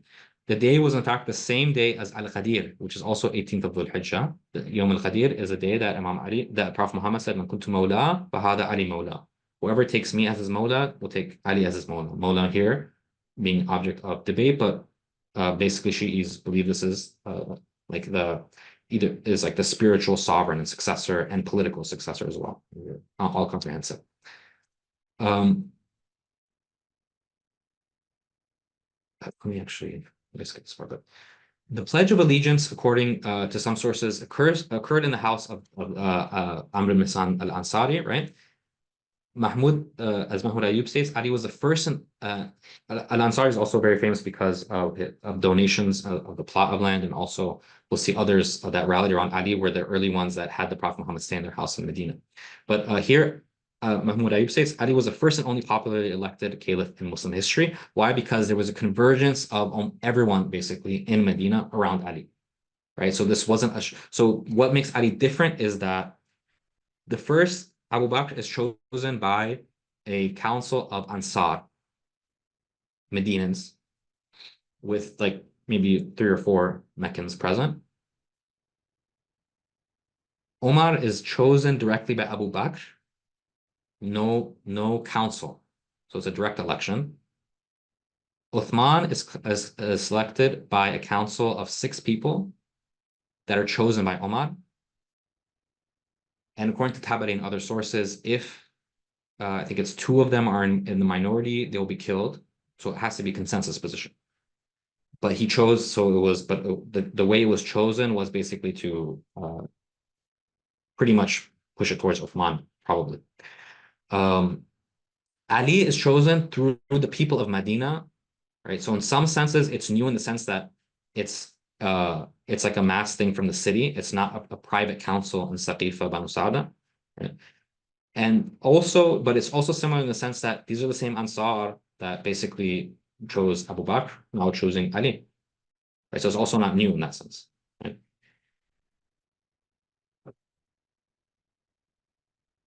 Ali took his capital to Kufa for several reasons. One, it had a large base of supporters in the Shia, including among the Yemeni tribes settled in the city. Many of the elite were his partisans. It had strategic depth, as I called. It's the closest place that we'll see in this. You can see here, it's the closest place, one of the closest places. This is, I think this is Kufa today, between digital Farat, like the Euphrates and the Tigris. And then it avoids strategically vulnerable Medina, which Medina relied on a lot of imports for food and other places. It's in the middle of Arabia, it's hard to get to. When Imam Ali enters Kufa, he refuses to settle in what's the pernicious palace or the castle of corruption, as Menwag says. That's Khabal. Khabal can be found in the Quran, usually mean confusion or trouble, Surah Tawbah. So he doesn't go to the governor's palace. This is another aspect of Ali. He is an ascetic. He will live at the, say in Persian, Cafe Jame. He's at the most he will live as the hardest people or the people most in need will live in society. And you can see that as a continual sort of aspect that he does. So he spurs the spoils of empire. Here you see another, this is a map showing, you can't really read it that well, but all the different tribes, which were largely Bedouin tribes or semi-settled, in the conquest when they moved to Kufa, each of them is given a different neighborhood inside the city. So this is a big part of the urban politics. So Kinda has a part, Tamim has a part, all these other different tribes. And then each of these quarters then has a tribal leader that is chosen by the caliph as the one who will distribute the war spoils and the vast revenue of the state. So Ali, if he chooses one person of Kinda over another, this causes a conflict, as we'll see. One of the tribes. From the beginning of his stay in the city, Ali was forced to try and assemble a coalition strong enough to coerce Mu'awiya into accepting his authority. The problem was to persuade the Kufans that it was in their interest to march on Syria. This becomes one of the main things that Imam Ali has to struggle with, is raising the amount of army. Even though he has a lot of advantages there, he has to convince them that that's in the interest of Islam and the Islamic State to go and take care of this rebellion, rather than they wanted to go and raid other parts of Iran or other places because they could get more war spoils. Right? So how does he do that? Right? He has to deal with the Ashraf, which are the tribal leaders, right? And then and others. Okay, so what are some of the state building initiatives under Imam Ali? What makes him a bit different than those who came before, or makes him unique? This should be, sorry, there's a lot of text at once. I thought it was bullet point, but okay, the first thing that Imam Ali did, one of the first objectives that he has is establishing authority and order over his own governors and officials. So first thing that he has to do, he has to remove all of Uthman's officials and governors, which he does, with the exception of Abu Musa al-Ash'ari, because Malik al-Ash'ari and others advocated for al-Ash'ari, and then they later called him a hypocrite because they thought he was with Ali, but in reality he was undermining. And Abu Musa al-Ash'ari later became the chief diplomatic negotiator for Imam Ali at the negotiations for Siffin that we'll get to. So a lot of people supported him, even though Ali didn't like him. This is like in Shi'i politics later on, Abu Musa al-Ash'ari is the diplomatic traitor, right? In their rhetoric. People like Abu Musa al-Ash'ari, they're companion of the Prophet Muhammad. He's installed as a governor in Kufa by Uthman. He refuses to carry out Imam Ali's orders. When Imam Ali orders an army to be raised, and then Imam Ali, as I mentioned, he has to send his son Hassan and Ammar ibn Yasir to push him out. And then Ammar ibn Yasir, Malik al-Ash'ari seizes the palace and is able to then push Abu Musa aside and then raise an army to go fight Jamal. And Imam Ali says, if you do good, and this is a letter that is in Kitab al-Jamal, that's in Sheikh Mufid. If you do so, like if you follow my orders, Abu Musa, good.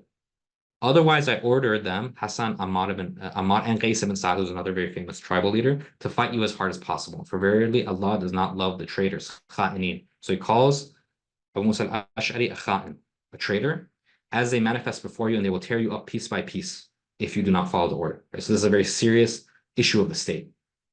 Right? So Imam Ali, he avoids violence, he's trying to start war, but in certain critical issues, right, you see a very strong also force that is, right, it's not all just, let's just talk and hug and stuff, right? So also this element.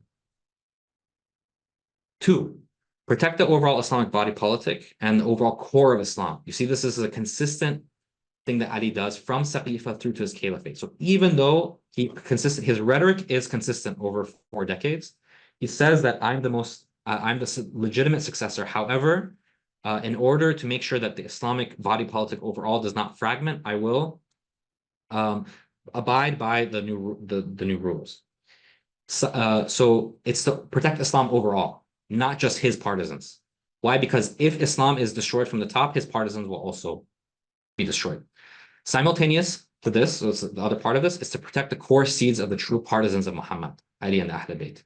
He remained consistent in this messaging from the very beginning, and his narrative did not change. What makes Ali different from the other leaders and his emphasis on Ahl Bayt is his messaging about Islam overlap largely with the others, but his emphasis on Ahl Bayt is one of the key differences. Meaning that from the beginning, what makes him different from Abu Bakr, Uthman, and Umar is that the emphasis on Ahl Bayt, the lineage, the Hashemite lineage of the Prophet Muhammad. Right? So this is like the famous Hadith Thaqalain, taraktu fikum thaqalain, that I left for you 2 heavy things, the Quran and the family of the Prophet. So he emphasizes the family of the Prophet very much. This 4th thing, a state building objective under Imam Ali, is imamate, which is oftentimes seen in the early Islamic sources under the discussion of walaya, or the wali and the wasi, establishing the principles of imamate and its early indivisible attachment to leadership and guide of the Ummah of the Prophet Muhammad. So no Shia authors afterwards, there's a consensus that no Shia authors afterwards say that the Imam does not have rights over the state. This is something that he consistently says. The only issue is in time of the occultation, can you take the state or not? It's not around the authority of it being around the Imam. And what this also does is that this creates a polarization around Ali. So the figure of Ali provoked this deep internal battles within people. And this is what Professor Mohseni calls in many of his lectures the Tawhidi dualism. The Imam Ali in his politics is the same as his cosmology, his cosmological politics. That he oftentimes in his speeches and rhetoric that you will see that he'll talk about theological issues in the middle of battle or at the key issues is the distinction of right and wrong and the victory of truth over falsehood, whatever form it might take. So this idea of making sure that they're consistently staying with the message of the Prophet Muhammad creates a hard line that for others, they're willing to potentially work around, right? Especially as we see Mu'awiya, right?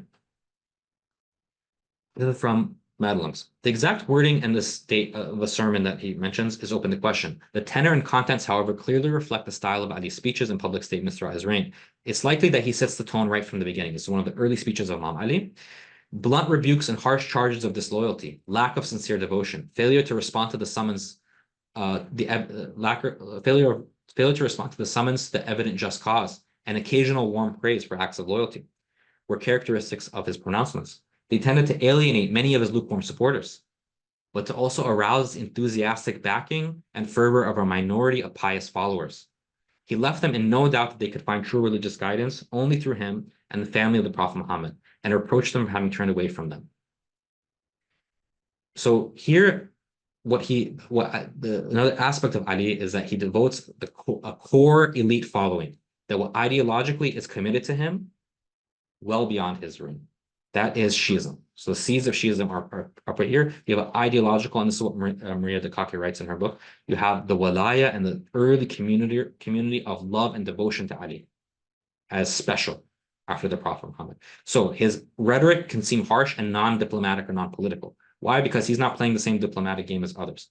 His diplomatic game is for cosmological politics, the Tawhidi dualism.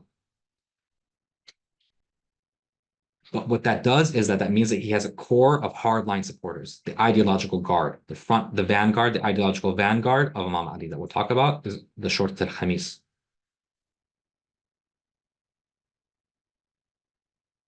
At the same time, his so-called failures, the failures of Imam Ali, proved to be epoch-making in the history of the development of Shi'ism. The bitterness of the supporters of Ali created by his defeats and disappointments proved a historical foundation for the developments of their sectarian tendencies, and the destruction done to him gave the later Shia enough material for the formation of their own discipline within the body of Islam. So attempt to grasp the situation as a coherent whole reveals the fact that the selection of Ali was at once a triumph for a particular view of succession, hitherto frustrated, and a great shock to all those who successfully adopted a principle of leadership devoid of notions of primacy based on hereditary sanctity after the death of the Prophet. With the succession of Ali, his two rival views came into genuine conflict for the first time and crystallized into definite forms. The former view, soon defeated again, was to find expression in a separatist tendency towards a, so to speak, sectarian organization. The later re-emerged victoriously and more vigorously and eventually shaped itself in such a way as to become the center of the Islamic Ummah or Jama'ah. So here, in defeat, the bitterness of defeat creates the grounds to which you have the devotion to Ali and the narratives around Ali, and as Jafri argues here, the sect of Shi'ism as well. Right? So who actually failed?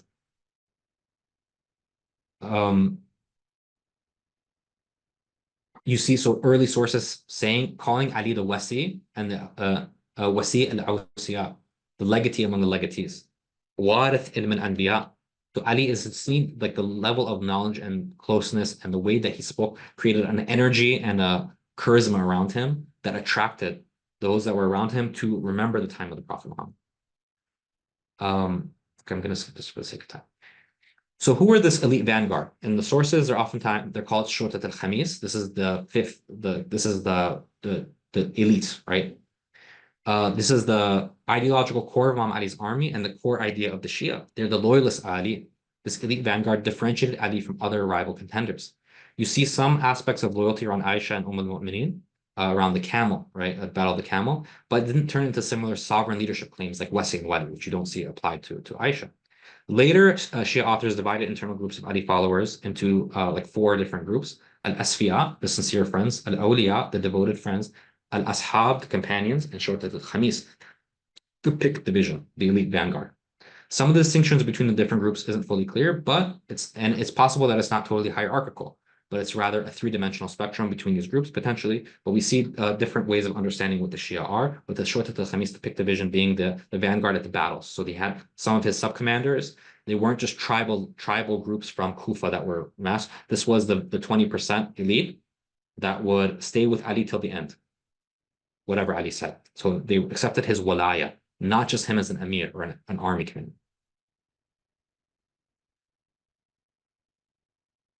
Quickly, we're running short of time, but Ali's governor in Egypt. I'm just going to show just picking some of the key commanders. In Egypt, it's Qais ibn Sa'd ibn Ubadah. He's a prominent Ansari companion. His father was a prominent Ansar, elite leader of the Khazraj in Medina. Later becomes the governor of Egypt. In Basra, Uthman bin Hunayf, we read about earlier, of the Aus tribe, another Medinan companion to the Prophet Muhammad. In Kufa, Abu Musa al-Ash'ari, the leader of the Khuzai, the prominent companion, and a very sharp and brave battlefield soldier. It was it's known for his strategic skill. In Yemen, Ubaydullah bin Abbas al-Hashemite, the cousin of Imam Ali.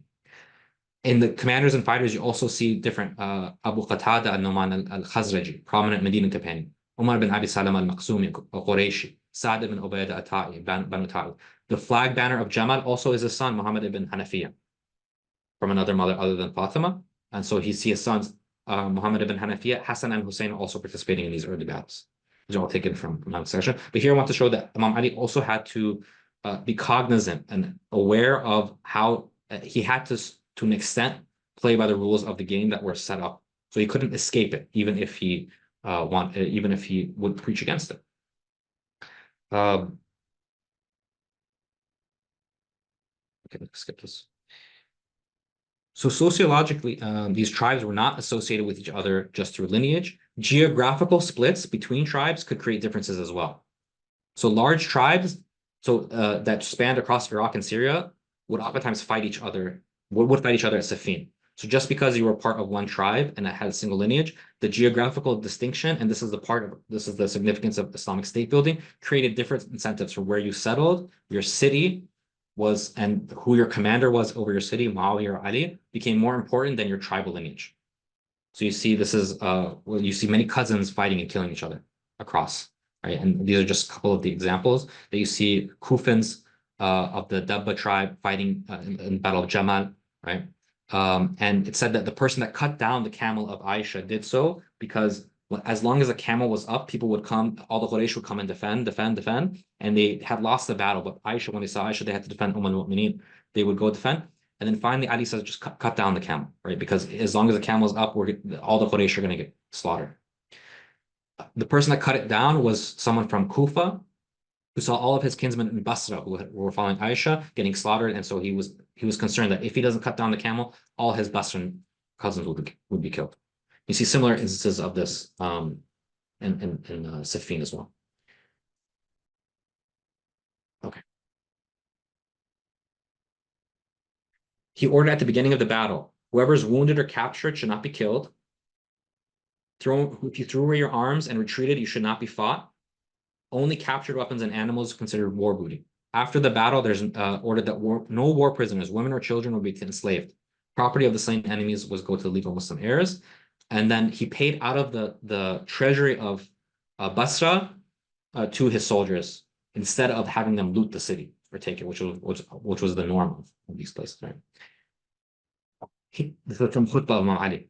Hear me, Satan has roared to his followers and herded his camels in order to return oppression to its homeland and restore evil to its roost. By God, they have no cause to fault me or seek redress. Rather, they demand from me a right they abandon and vengeance for the blood they spilt.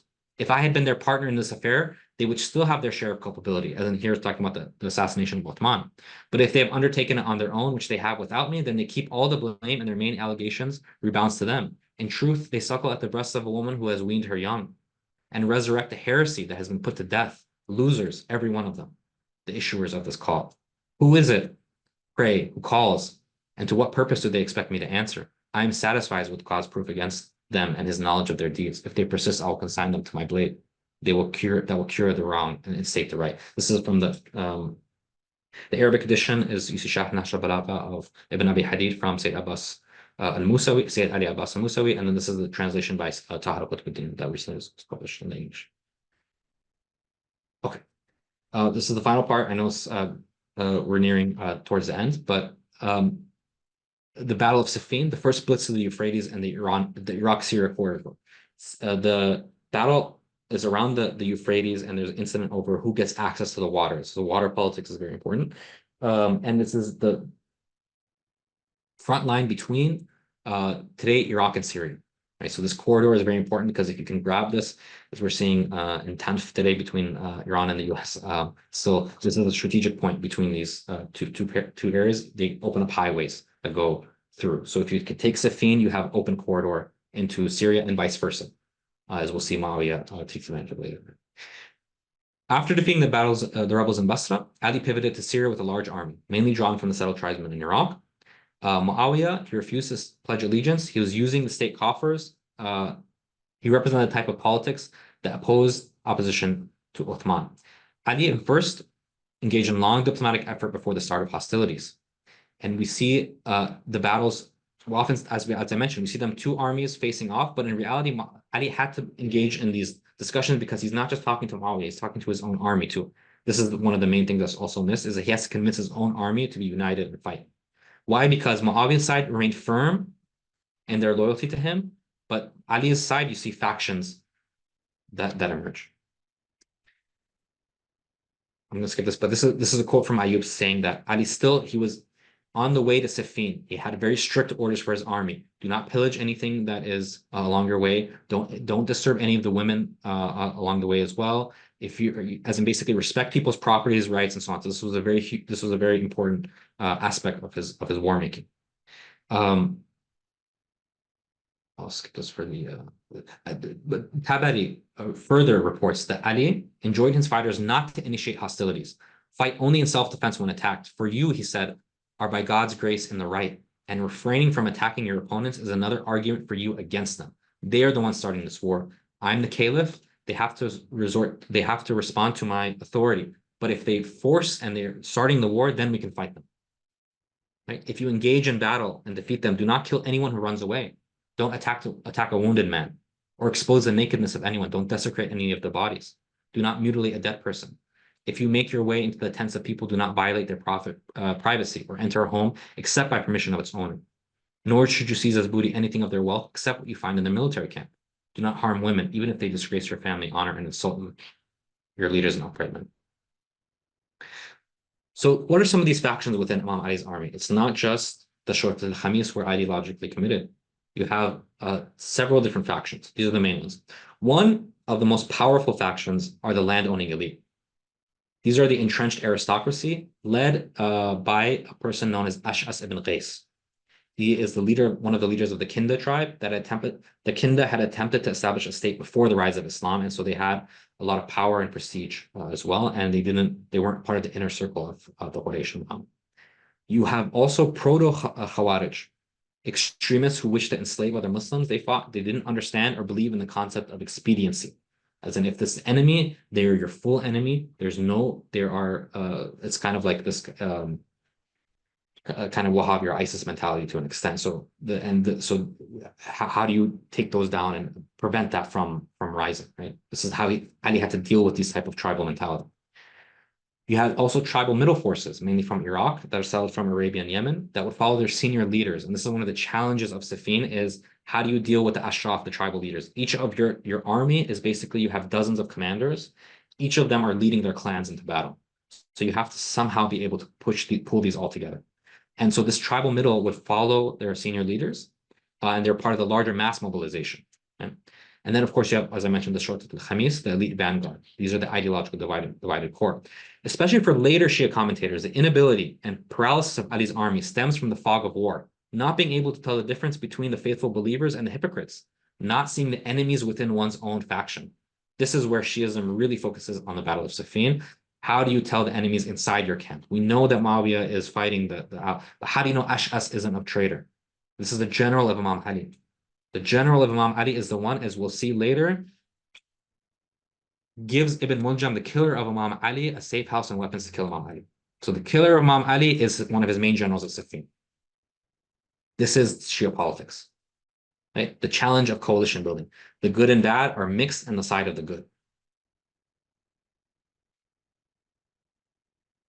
I'll skip this. These are some of the different commanders, important commanders. I'll skip this for the sake of time, but the main tribal divisions that you see, like northern and southern tribes, the Mudar, which is where the Quraysh also have connections, and the Rabi'a tribes, the southern Arabians, which are Kinda and Nakhai, right?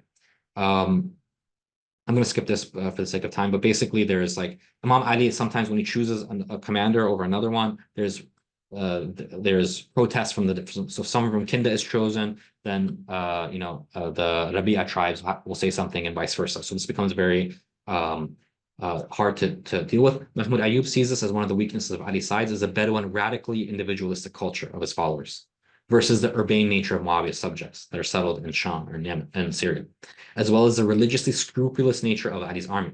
Quote, the radical individualism, which often expressed itself in spontaneous and hasty emotional actions, was an important component of the clash of narrow tribal politics with religious morality in early Islam. Muawiyah's army gets to Siffin first. They capture the water around the Euphrates, and they said that we're not going to let you get to this water. which shocked a lot of the Arab, the companions and so on, because you're denying a basic humanitarian right of water to other Muslims. Imam Ali's army quickly takes the river, right? They push Muawiyah's forces back, and then Muawiyah gets scared, says, oh, they're going to reverse it back. And then Marwan says, don't worry, Ali is not going to do what you do. He's not going to cut off the humanitarian.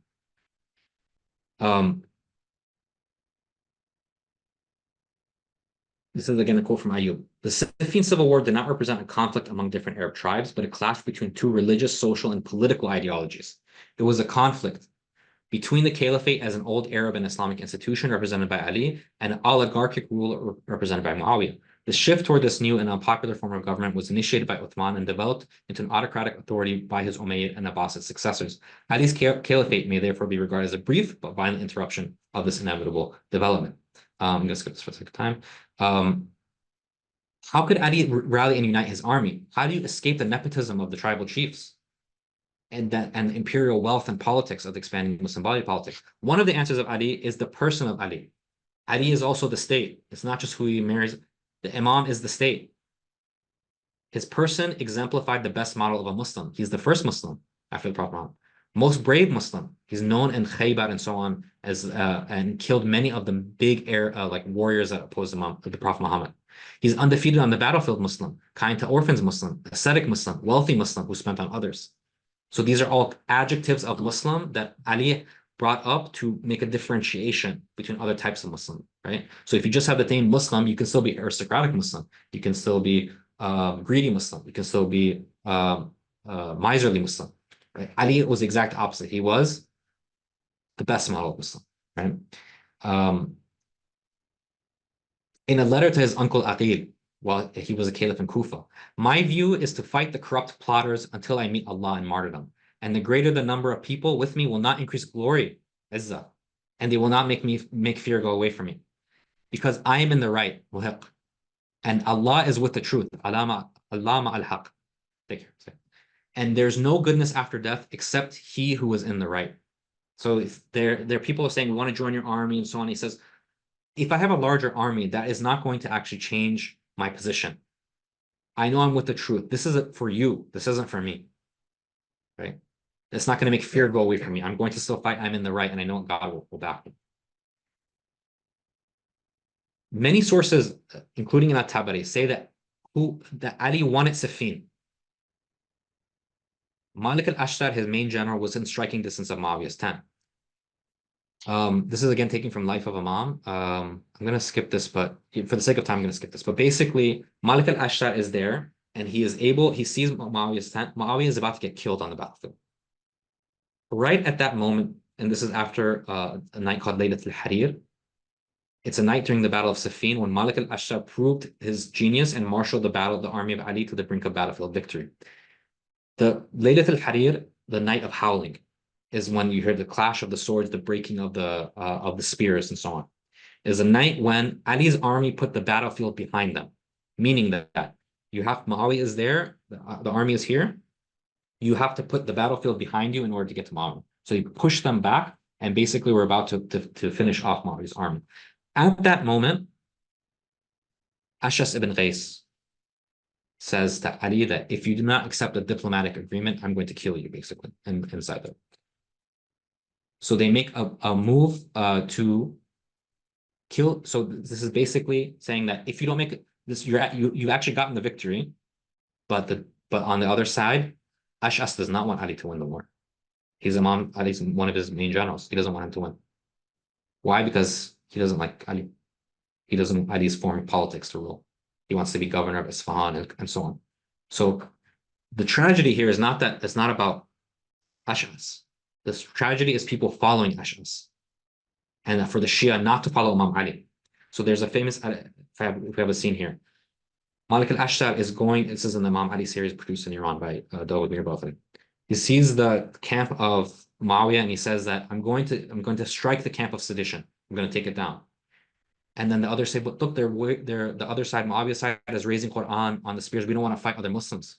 We don't want to fight the Quran. Malik al-Ashtar says, Ali is the walking Quran. The Quran al-Natiq. He is the speaking Quran. And you're afraid of the pay. Ali is telling you to finish the fight. No, we don't want to fight with. They didn't follow Imam Ali. They didn't. This is the whole issue of Shia politics. It's about the personality of Imam Ali and following his directions. Therefore, Ali was forced at sword point and rebellion by some of his leading generals to enter into arbitration with Mu'awiya. And they forced him to choose as his diplomat Abu Musa al-Ash'ari, who was forced out of power by Ali himself. And then the other layer of tragedy from the Shia perspective is that the rank and file and elites that forced him into negotiations with Mu'awiya then called him an unbeliever for entering into negotiations. He says, I didn't want to enter these negotiations. Like, well, yeah, well, you did, and you're a kafir and you're going to hell.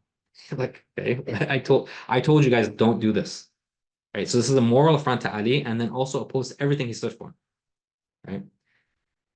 Which later he says when he kills a lot of these people in the Battle of Nahrawan, they eventually drew swords against him for doing something that they told him and they forced him to do at sword point, and then they fought him for it. When he kills most of them, he says, right, blinded the eye fitna. Mu'awiya also, this is another chapter of the importance of Shia politics, which is if you enter into a negotiation with someone who is corrupt, he's going to break the agreement. Don't trust diplomacy with those people that are after power and wealth. You can't trust their words. After Siffin, Mu'awiya uses the instability that has been created from the Battle of Siffin and the divisions in Imam Ali's army to carry out all these raids. This is taken from Madeline. Mu'awiya called the Haqq ibn Qais and instructed him to attack the Bedouin Arabs loyal to Ali in the desert west of Kufa, to fight minor troop detachments in the enemy army. So he's creating disorder, but to avoid any major force sent against him. So because he knows he can't fight, Mu'awiya can't win in a pitched battle against Ali. He gave him 3,000 and 4,000 horsemen, Mu'awiya did. The Haqq crossed the desert, killing the Bedouins he met, carrying off their property, and reached Tha'labiyya on the pilgrimage route from Kufa to Mecca. He attacked the pilgrims, presumably as they were returning from Mecca, robbed them of their belongings. He turned north on the route, he murdered the nephew of Abdullah bin Mas'ud. Ali then basically Hujr ibn Adi, who's later is called the first political martyr because Mu'awiya later kills him for just political speech dissent. But he's a famous tribal commander. He basically defeats this force, but the raiders that were sent by Mu'awiya, they don't want to actually fight, they flee, right? Because they're just there to kill pilgrims, create disorder, and then blame it on Ali. Okay, this is all from that, right? So the whole question is, where is the front line?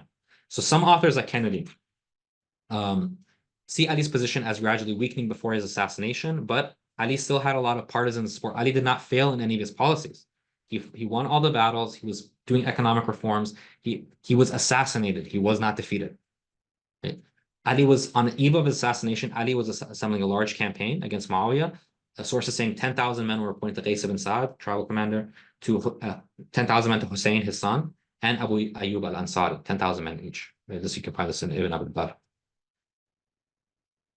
So this led commentators, including Shia ones, to see the failure of Ali's caliphate not as a failure of Ali's policies, but as a conspiracy and coup against him from his own state. He was assassinated and killed, and not killed in battle or overthrown by the people. The seditionists and betrayal in the elite ranks colluded for conspiracy to strike down Ali while he was prostrating in prayer in sajda, while many commentators see as a fitting end for the only person born in the Kaaba. The Kaaba is where all Muslims prostrate in their daily prayers to pray. Ali was the only person born inside the Kaaba, and he was killed in sajda while he was prostrating to the ground. The man who killed Imam Ali, the Khariji ibn Muljam, and I'm wrapping up here, was furnished with a safe house and arms by none other than Ash'as ibn Qais, who forced Ali into negotiations to begin with, and then assassinated Imam Ali. Ash'as' daughter, by the way, is married to Imam Hassan. She also poisoned him through a bribe by Mu'awiya. So this is Shia politics. Your father-in-law will poison you if you're the Imam. And your close family and like people that say that they're with you. It's not just a family connection. It is a loyalty to the goodness of the Imam. In your heart, if you have hate against the Imam, it will show itself as hypocrisy. It will show itself through poisoning, through conspiracy, through doing anything you can to bring down the leader. And here you see, this is a screenshot from Imam Ali at the Battle of Siffin from the Shahid al-Kufa series. Abdul Rahman bin Muljam al-Muradi, the ally of the tribe of Kinda, along with two Kufan accomplices, ambushed Ali as he was entering the main mosque of Kufa to lead the morning prayers. Ibn Muljam struck Ali on the head with a poisoned sword. Ali is reported to have exclaimed as he received the fatal blow, "Afustu wa Rabb al-Kaaba, I have achieved my goal, the martyrdom by the Lord of the Kaaba." Ibn Abi Hadid reports on the authority of the well-known literature and historian Abu Faraj al-Isfahani that Ash'as ibn Qais had a hand in Ali's assassination. He is said to have met secretly with Ibn Muljam the night before in order to finalize the fateful plot. During a sharp confrontation between Ali and Ash'as, the later warned Ali of his impending death. Ali is said to have angrily retorted, "Is it with death that you threaten me? By God, I care not whether I fall upon death or death falls upon me." Okay.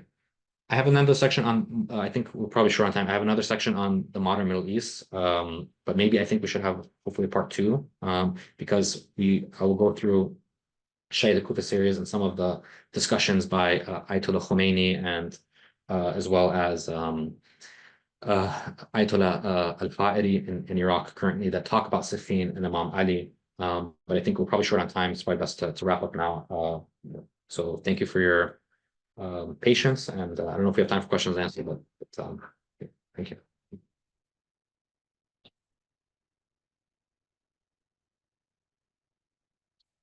Thank you, Mohammed, for a very rich and thorough presentation. We're actually quite short on time, so maybe we can have only a couple of questions, but let me just perhaps begin. For those on Zoom, please feel to write your questions on the chat. And then, of course, here, please, when we open to Q&A, please raise your hand if you have a question. But Mohammed, Dr. Safa, I want to come back to this main theme that you've been discussing, state building and the family as the state building project. So we see basically, or what I understood from your presentation was that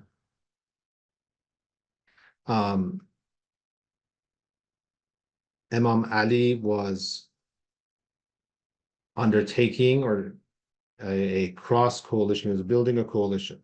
He was doing negotiations, building a cross-factional coalition for the purposes of Islamic state building, which is Islam centered around himself and the family of the Prophet. And that he had a difficulty or challenge of producing good coalition members. Did the other side have this? Did this side have it?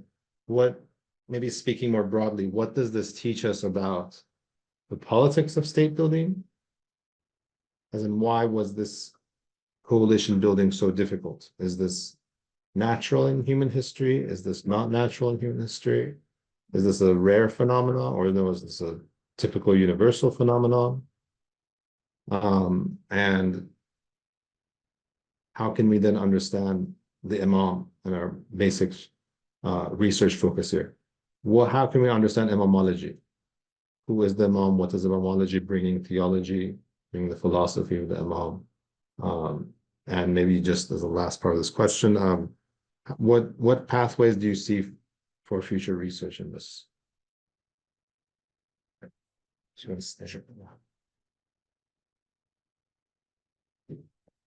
Thank you, Professor, for the questions. They're very good questions. I don't know if I can fully answer those, but I think there is a lot to study and a lot still to be covered in general. I'm going to the first question about like the challenges of state building and the family as state building. The other side does have the same problems, but in terms of like coalition building, there's always challenges on the side of Mu'awiya, or later if you see on the side of Yazid, for example. There are some things that drive them together, which is a shared sense of hierarchy in terms of how do you split war spoils, and it's more of a classical trade-off and negotiation that you'll see. So Mu'awiya, for example, gives Amr ibn As, who was a famous companion, governorship of Egypt. It's a clear thing. It's a give and take, right? Ali doesn't really engage in that. He explicitly refuses to do this many times. When he's even offered the caliphate between Uthman, like before Uthman was given it, the council actually offered it to Ali if he cut a deal with them. And that if you like follow upon what Umar and Abu Bakr did, then we'll give it to you. But if not, it'll go to someone else. And he said that I will do what the Prophet Muhammad did in his Sunnah, and basically if Umar did good things, I'll do that too. But I will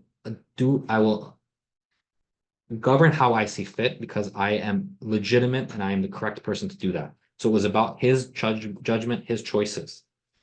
So he wasn't Played by the rules of the politics. he didn't play by the rules of the politics of the empire that others had established. He refused to do that. He played by the rules of some politics in the sense that he couldn't escape the superstructure of Arab tribal society. There's no way. So he was embedded in that, and he had to make certain concessions in terms of, he didn't. They weren't core concessions that he had to make, but he had to sometimes make compromises in the generals and so on because his core supporters were also pushing him to do that. So Abu Musa al-Ash'ari, he could only put him in because his main people that were openly with him were pushing for that. Otherwise, he wouldn't. He was clearly opposed to these type of things. So the way that the coalition challenge is, I think, around personality politics, which is also Shiism. It's following the Imam, and which is part of the Ahlul Bayt. This is not the same challenge of others. It's not about, they don't demand loyalty, like spiritual, theological loyalty. So Mu'awiya didn't demand that, right? So I think that's, some of the challenges. So I think have a.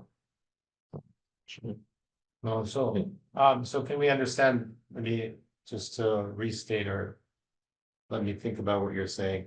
The game or the players of the game and the map of the game were constant. Mhm. As in, when we say that he was playing with his condition, the tribes were, he had to play in the context of the tribe. So the players in the game and the map of the game were constant, but he had his own rules of the game versus the others. Yes. He had his own rules for which he believed that the game should be played, and that he encouraged others to understand that what through the opportunity of the state and through his leadership, how to proceed. So it wasn't about the state. And then it seems that his way of playing the game or the rules of his own politics was one of education. So how can we think of educational philosophy, education? Yeah, so that's a great point. The role of the Imam and concept of Imamology, I suppose.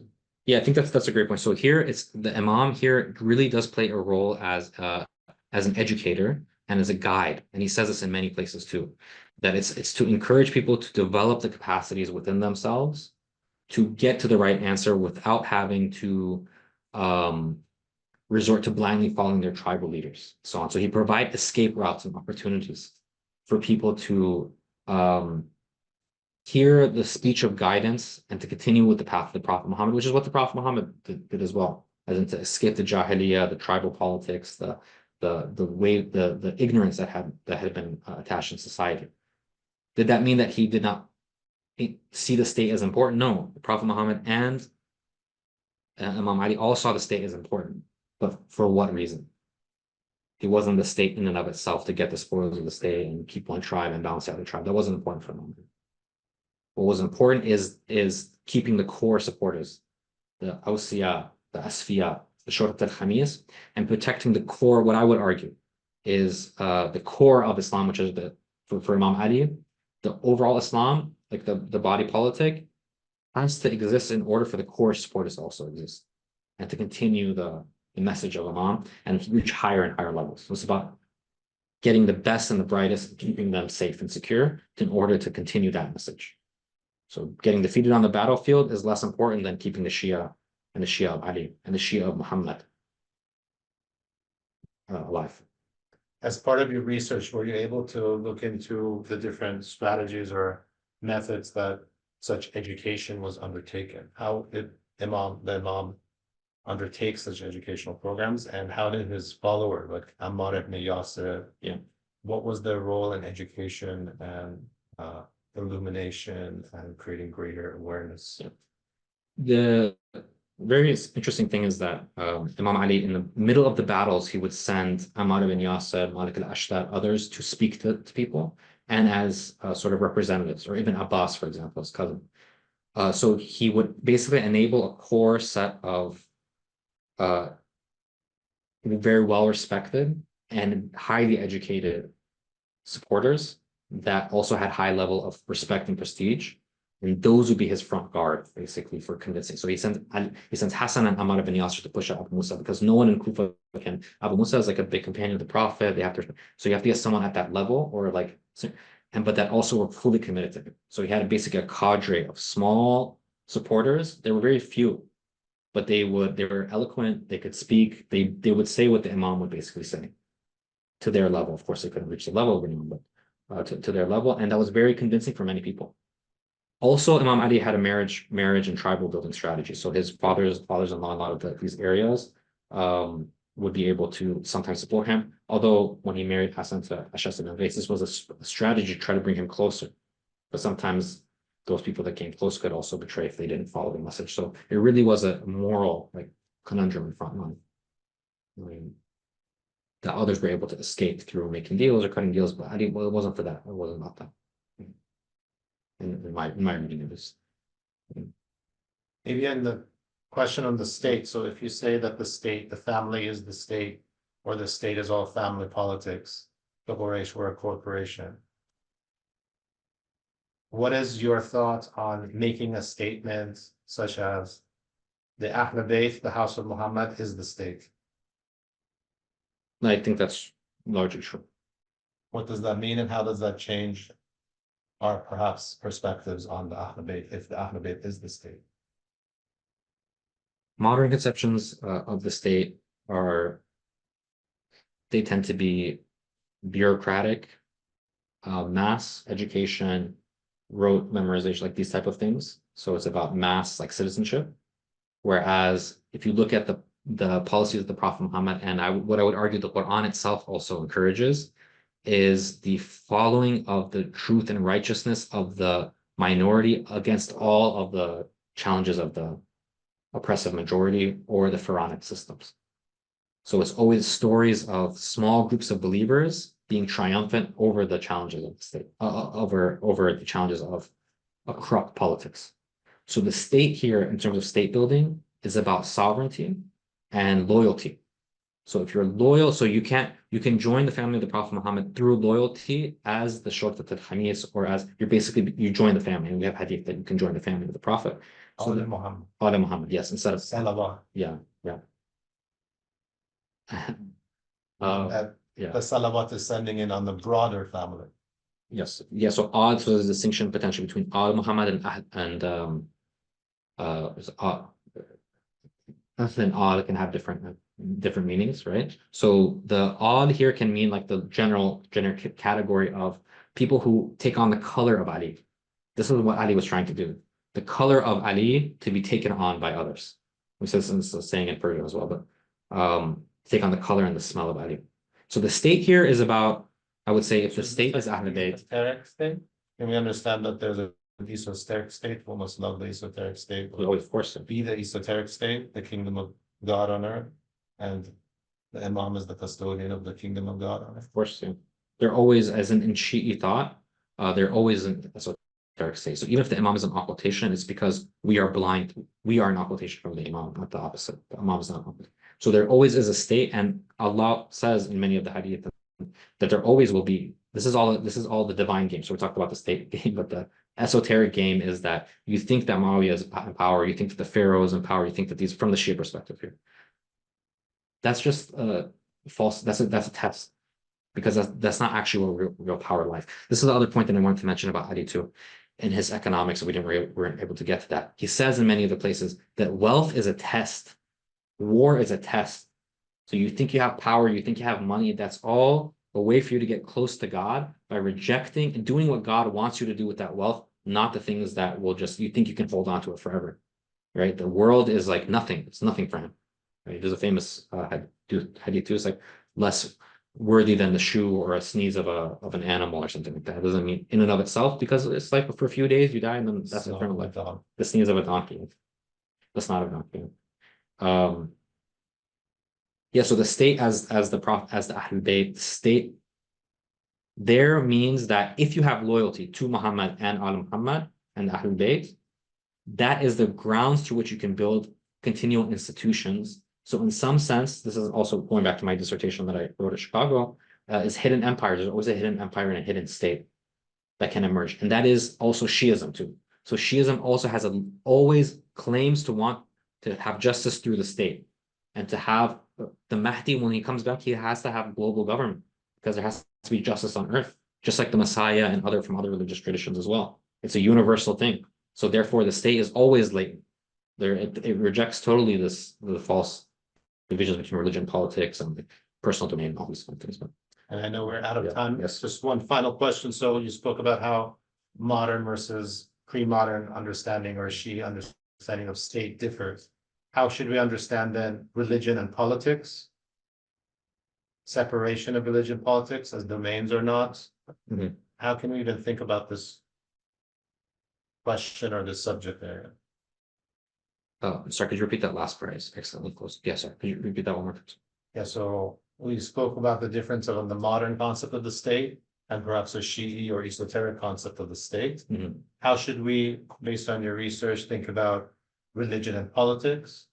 And even questions such as, are religion and politics together or should they be separate? Yes. Yeah. So religion and politics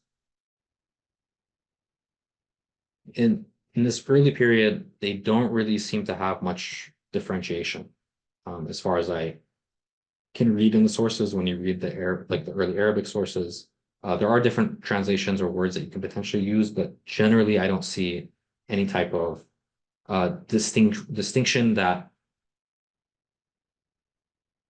in fact, it's exact opposite. That power, reaching power and distributing money, justice, war making, like civil rights, all of these types of things, that is religion.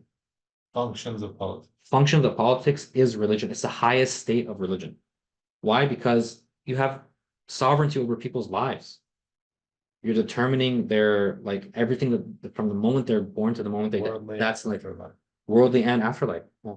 So all of it, that is politics, is really, like, there's no, it's impossible to distinguish these. Some of the distinctions that come later is about like Aqli and Naqli. These are some of the intellectual sciences that are different. I won't like touch those, but generally, if you talk about the ethos and the political theology, everything is talking about the illegitimacy of the coup that's happening from the Shia sources, of the coup that's happening, how it's delaying justice, how corruption is spreading. That is religion. There's no other way to think about it. Like, how is it possible that if you can raise an army, if you can tax people, if you can, those aren't religion. So then religion means that it's 5% of your life if you go into a room and you're isolated from someone and you read a book, which is, it can't be holistic in every day and everything that you see. So I would say it's exact inverse and opposite. So, thank you. Thank you so much. Thank you.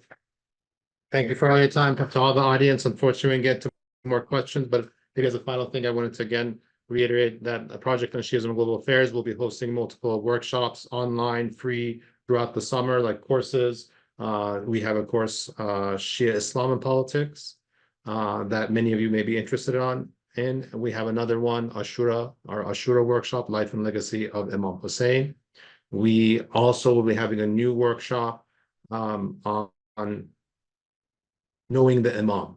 So an imamology workshop that will be offered for the first time this summer, alongside an Iranian politics one. So please keep an eye out for our email messages, and we hope that you can continue following our works, whether our events such as these, or whether our actual workshops, which are like courses or a series of free online classes with lectures, with readings, with the ability to meet over Zoom and to ask questions, have discussions. And again, our work on the life and legacy of Imam Ali and life and legacy of Imam Hussein, supported by the work of Jaffer Family Foundation. Thank you again, Muhammad. Thank you very much. Thank you. Thank you so much. Thank you, everyone. Have a good day. Sponsor, Project on Shi'ism and Global Affairs. Copyright 2024, the President and Fellows of Harvard College.